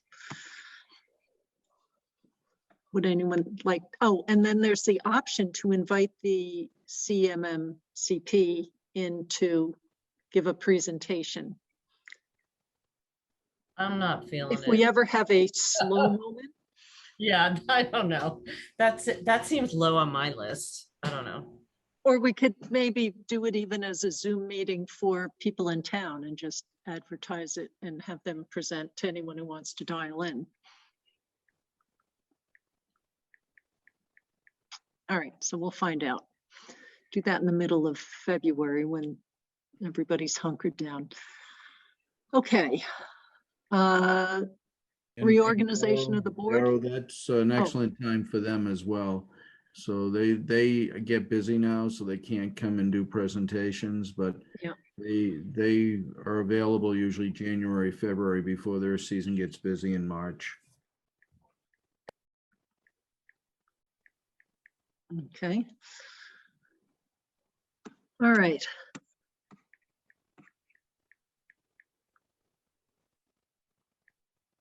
All right, who wants to kick off reorganization of the board? Which we normally do after the town election, but since that was on a different schedule and we were incredibly busy with all of the applications that came in, I believe we've already passed 100, which is normally maybe a year total. So it's been I'd busy. like to nominate Daryl to be the chair. Do I have a second? Yes, second. So moved. Any further discussion? No. Perfect. All right, that means I'm supposed to be voting. Perhaps with deep ambivalence. Okay, let me take this opportunity to say that I love how active this entire board is on matters of the board. So it's made the chair duties lighter. So I really appreciate that. So I will accept this, or I will vote aye on the condition that you continue to be as helpful as you've been all along. Oh, conditional, huh? Yes, Daryl, aye. Matt Beaver's aye. Lisa, aye. Rebecca Honeywell, aye. Matt Vitale, aye. All right. So who's going to nominate Matt Vitale for vice chair? Matt Vitality. It is late. I nominate Matt Vitale as vice chair of the Board of Health. Seconded. And Daryl, aye. Matt Beaver's aye. Lisa, aye. Rebecca Honeywell, aye. Matt Vitale, aye. And I do just want to note that when we eventually have in-person meetings again, I think we need to more fully incorporate gaveling into the process. I support that, and I want my own. Perfect. Yeah, that would be kind of nice. All right, on the next one, I'm going to propose that everyone look at the list and then we just vote to whether we're going to confirm all these appointments. And does anyone have any comments on any particular one? Otherwise, we'll vote them as a block. Ellen, my recollection is that there's no cost downside to keeping Ethan in the part-time role. Yeah, I was going to ask that. I think Is that's that- my recollection too. I Am I don't know. remembering that? Yeah. This, Perfect. Then I'm supportive of the block. Do we need a motion, Daryl? Yes, do we have a motion to confirm all of the appointments listed? So moved. Second, Daryl, I. Matt Beavers, aye. Lisa, I. Rebecca Honeywell, I. Okay. Thank you. Congrats, Mark. I appreciate it. I do. Thank you. And let me say, as Daryl said, this has been the best board I've ever worked with. So thank you all. Oh, you're just saying that, it's late. Yeah. No, All right. I'm not. Noting that it's late, the second well seems like a hefty thing. But Discussion. I think let's roll that one over to the next one, because I don't think Okay. it's urgent, and I think it will do better when it's sort of unhurried. Yeah, and discussion of ARPA funds, I also think is, maybe a little, it's both simple and not simple. What I do think we have to just say something is Meadowbrook Commons is one, and then ZBA petitions and confirmation of that VNA invoice, just to get that cleared up, although it's been paid. So Meadowbrook Commons, there's going to be a planning board public hearing. I'll jump right to it and say the only thing I could think of on us weighing in on is whether we want to recommend that they get a peer reviewer to act on behalf of the town to review the water supply lines and sewer conveyance lines, because that's not something we ordinarily do in terms of connecting to a municipal system. Unless, Mark, that's something that you've done before. Would that fall under us? I mean, I know it's because it's public water, doesn't technically, need our approval or anything, but in a way, isn't that, I mean, with the DPW, I'm just trying to figure out like who would be better suited or more appropriate to even, perhaps deal with a review of those things, because it's pretty much, it's an engineering analysis versus. Well, the things where I think it's Board of Health is making sure those lines aren't coming too close to or crossing over somebody's well lines. I don't know. There must be something that should be verified and not just assumed it's all okay, but whether we need to do that versus somebody needs to do Yeah, that. I kind of feel like, I don't know, to me, it seems like there's a lot more of engineering issues, because it could impact things also like, load bearing on roadways and things like, so I just wonder if the DPW might be better suited, and they, certainly should be aware of all things like, setbacks and being, mindful of crossing over water lines, et cetera. I don't know. To me, it feels like it maybe isn't necessarily best suited for our board. So I don't know if Sean is still on, but I'm going to guess that that would still maybe be best to have a peer reviewer acting on behalf of the town who does specialize in that. Yeah, It's just how you avoid infiltration and outflow from especially the sewer lines. So leaks and that kind of thing. I would support that. Right. So should we reach out to him and see if we should coordinate it? I'm not, I'm also supportive of having someone review it. I just don't know that it needs to be us in the middle of that. Yeah. Okay. If we have a responsibility to be involved. That's why we're on the board. I mean, that's our responsibility. No, it's about public water and public sewer. So, it's not within our regulatory purview. That doesn't mean we're disinterested parties, but no, it's actually not. It's not. But there are abutters to the entire project, and it's our purview for those to represent those abutters. I don't know why you could possibly think that we don't have. Wait, Rebecca, this is for getting public water supply lines in roadways and, to serve buildings, water supply. It's not going to be impacting. I understand. You don't need to attack me. I'm fine. No, I I'm get not it. attacking, but I'm just saying, like, it's not the same as if it was going to be, you know, a community well or a large, you know, private well that could be affecting the production and quality of an abutter. So it's a little different. That's why I think I maybe just still think we have a role. No, but I don't, I think what Lisa's point is we have an interest, but like, we don't manage public wastewater utilities. We don't manage public water supplies. And so I think that we may have a role in as much as Daryl's saying to the ZBA, hey, or Daryl's it's ZBA or planning board. Oh, good question. I guess planning board. But so we are in the name of our interest flagging to say, hey, somebody should look at this. It doesn't seem like it's in the purview of Board of Health because we're not a typical inspector of public water supplies or wastewater. But Jeff, what do you have to add to this?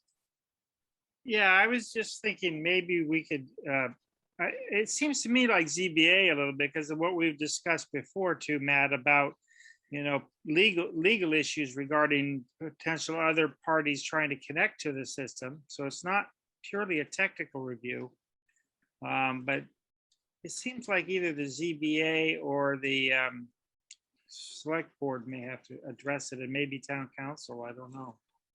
I think that sounds good. I would suggest that we at least alert planning board that this is an issue, and then when it gets back to ZBA for approval, I'm not sure why it goes to planning board. I thought everything was going through ZBA for these projects, but and I'm not sure why this is going to them. So anyway, tell them, tell the next group and the next group that it's our recommendation. Yeah, I think it's a good recommendation, and I agree it's not clear who owns it, and I also agree it's probably not the Board of Health, but I'm not sure. But if CBA is normally the ones that handle 40B projects, in terms of aggregating input from all the entities, including the Board of Health, right, then they may be the one to make the request of the developer to have you know, an engineering advisor be provided to the town.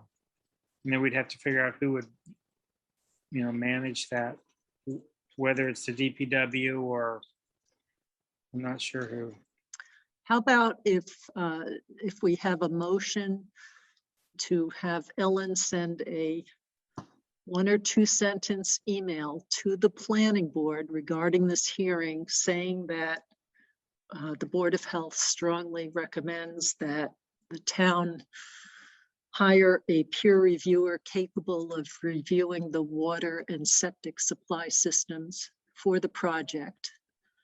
And then the second sentence could be, and we are happy to, you know, discuss this further. Sounds good. Would you include the ZBA and the planning board in the? I guess we could send it to both of them. It does say planning board hearing though, but we could send it to both. I think it makes sense just because they are the ones that have sort of assembled the documentation in the past. Yeah. Darryl, could you repeat your motion to have me send an email to the planning board that the Board of Health strongly recommends that the town hire a peer reviewer capable of reviewing the water and sewer infrastructure, maybe that's the way to word it, for Meadowbrook Commons. And then you had a second. And then the second would be that the Board of Health would be willing to discuss this further. It's not just Meadowbrook Commons though, right? That's the rental unit, isn't it? No, Meadowbrook Commons, I think, is the condo, but it's for both. Yeah, it would be for all Both of it. entities, But not just. I forget the what other- hearing is Meadowbrook Commons. I don't know. Yeah.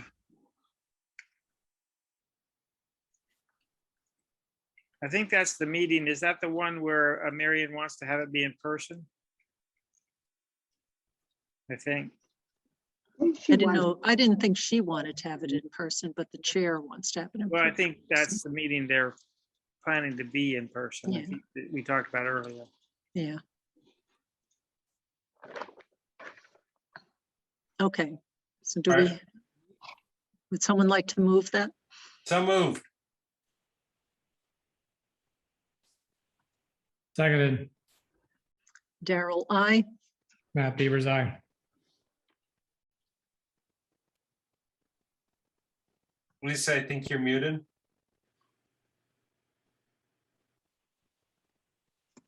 Why don't we go to Rebecca and then we can circle back? Rebecca Honeywell, aye. Matt Vitale, aye. I'm here, sorry. Lisa, I, sorry. Okay. Oh, and then the ZBA petitions. Let me pull that one up. Just because they're having the meeting tomorrow. Okay. Some donuts. Yeah. Just so the board All knows, right. they had a discussion with Nora Lynch for 5 Washington, and she has a couple minor things to do. Actually, one minor thing. The wall around the septic system wasn't complete, so we still have a conditional certificate of compliance for the septic system, but she said she would have no problem fixing up the wall. It's a concrete / granite wall that they put around the septic so no one drives on it. And she said she would take care of that. And are they changing the use of whatever this space is? Like, do we Uh, need calculations of exactly what they're going to be doing? Like, what kind of Mhm. retail space? And I so believe we the could retail compare still, against. I think it's the same as it was. They had that retail shop in the back and the professional offices within the old house. So I didn't see Okay. change when I was out there. I didn't go through the house, but I believe they're keeping it the same as it was prior. All right, so on that one, Ellen, I guess we need to tell them that But there's outstanding needs with the septic system that need to be resolved. And that I think your point, as Darrell, long as, the activities within the space have not changed. Otherwise, if there are any changes to those activities, they need to come talk to the board. yeah, that sounds good, Darrell. All right. Anyone else have anything else for that? Okay, next one. This is the one where the person is putting in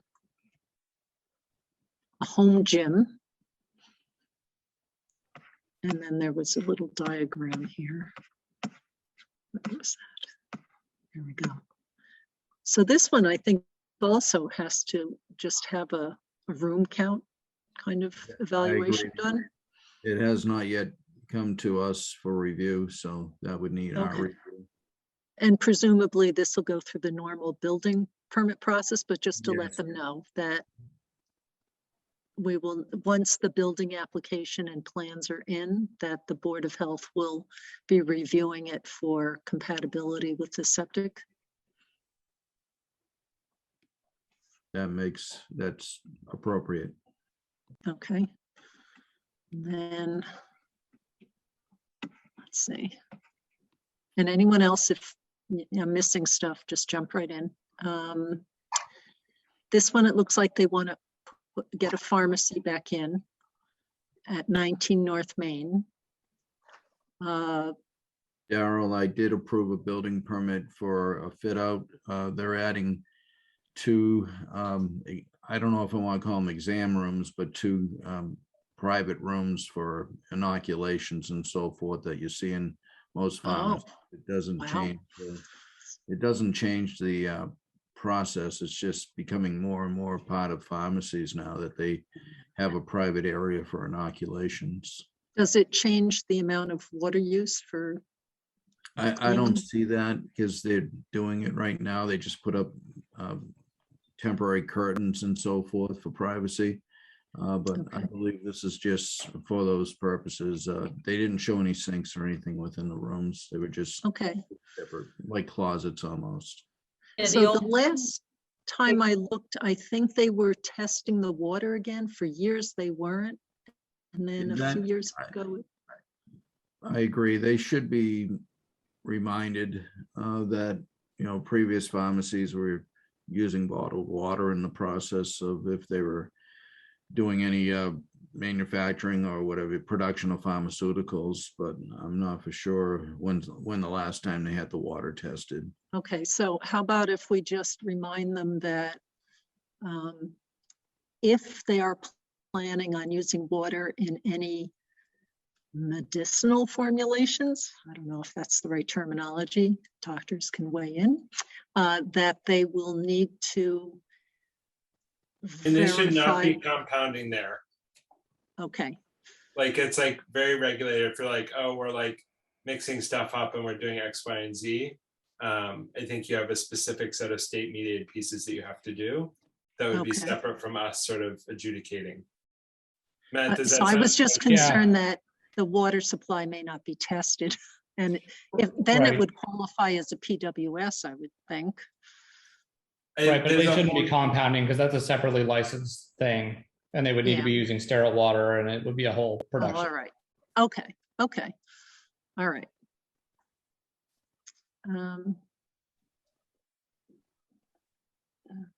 Since they have people coming through but not consuming water on the property, I don't know how that affects PWS status. That's not, is that our job? Yeah, I don't know what to say about that. Why would it be any different from the, Walgreens that was there before? I mean, why would it be different? Yeah, I don't know. That 25 people a day, they probably have 25 people a day passing through there, but it's not a consumptive activity. So And I think it's, Lisa, your I point would is assume that that's different. Yeah, the whatever. inoculation room doesn't have it. We don't think it has its own requirement. So if it's Yeah. compliant before, it should be compliant now. Exactly. That's my point. All right. And then, all right, this next one. Duncan. Yeah. We have not yet received the building plans for the new building for Dunkin' Donuts. And the engineer that we were dealing with about 2 months ago did complete some soil testing, but we have not Okay. yet received any. I thought we did have plans, didn't we? Not septic plans. Oh, okay. Okay, not septic. But we have, I think the building plan itself, I haven't received formally. But I just saw a building. I thought that might have been it. Yeah, it's in the documents that Ellen posted. They had like at least a conceptual layout. Yeah. And we have had discussion with the owner at a previous meeting about making sure the seating is set up so it's not over the septic system capacity. So, but I haven't seen it formally submitted as a building application. I think they're waiting for the septic system to be designed and approved. Okay. So then for this one, really, once we see the plans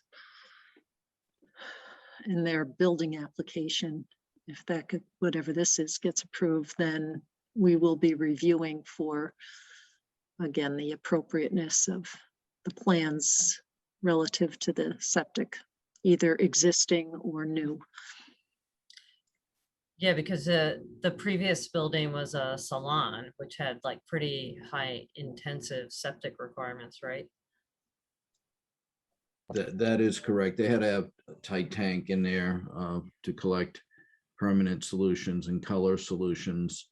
Right. So they did have extra requirements. In this case, for a Dunkin' Donuts, they're going to need a grease trap prior to the septic tank. An outside large 1,500 gallon grease trap is usually what we see when they design the septic systems for food facilities. Yeah, because this thing's going to be pretty big, wasn't it? 1,800 square feet or something like that. I don't know if it was on this too, but Yeah, the bowler had a plan in there somewhere. yeah, it's not attached in this here, but 1850, so, yeah. I think I sent a separate link. Yeah. Yeah, I definitely saw it. It's posted on I think it's posted on the town website, isn't it? I think so. Yeah, I thought it was with the documents, but. No, it's not with this. Not with the ZBA document. Yeah. Okay. Can anyone think of anything else that has to be said for that one? So with that one, I'm just saying that the Board of Health will review the building application when it's submitted, and it will review the septic, either existing or new, for the capacity when they are submitted. That sounds All right. appropriate. Yep. Okay.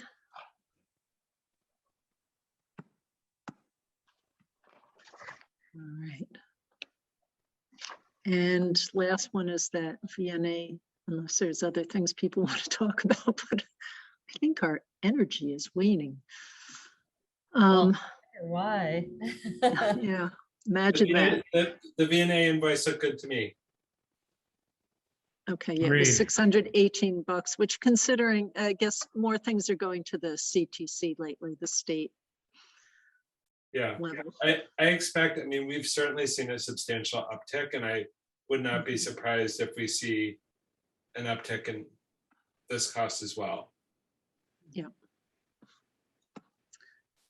And it looks like those ARPA funds could still be used. Something just to put in the back of your mind for this discussion is ARPA is specifically intended for public health measures.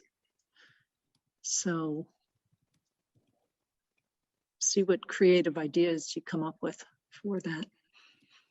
Falconers. Yeah, apparently. So for our next agenda, it sounds like we'll have ARPA funds, we'll have second well workflow. It may make sense to have school reopening. So today was the first day of school. I think all has gone well so far that we've heard.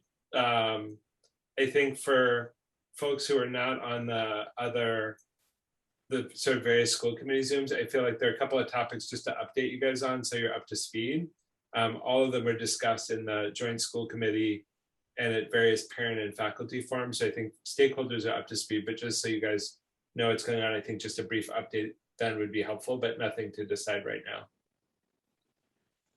Sounds good. You want to vote for that VNA invoice though? Oh, yes. Do we have a motion to approve the VNA invoice? So for moved. payment?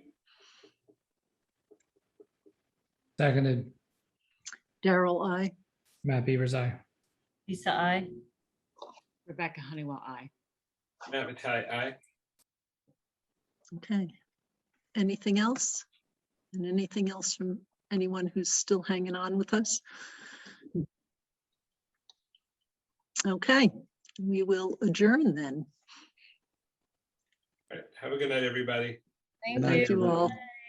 Night. Good job, guys. Bye. Good night.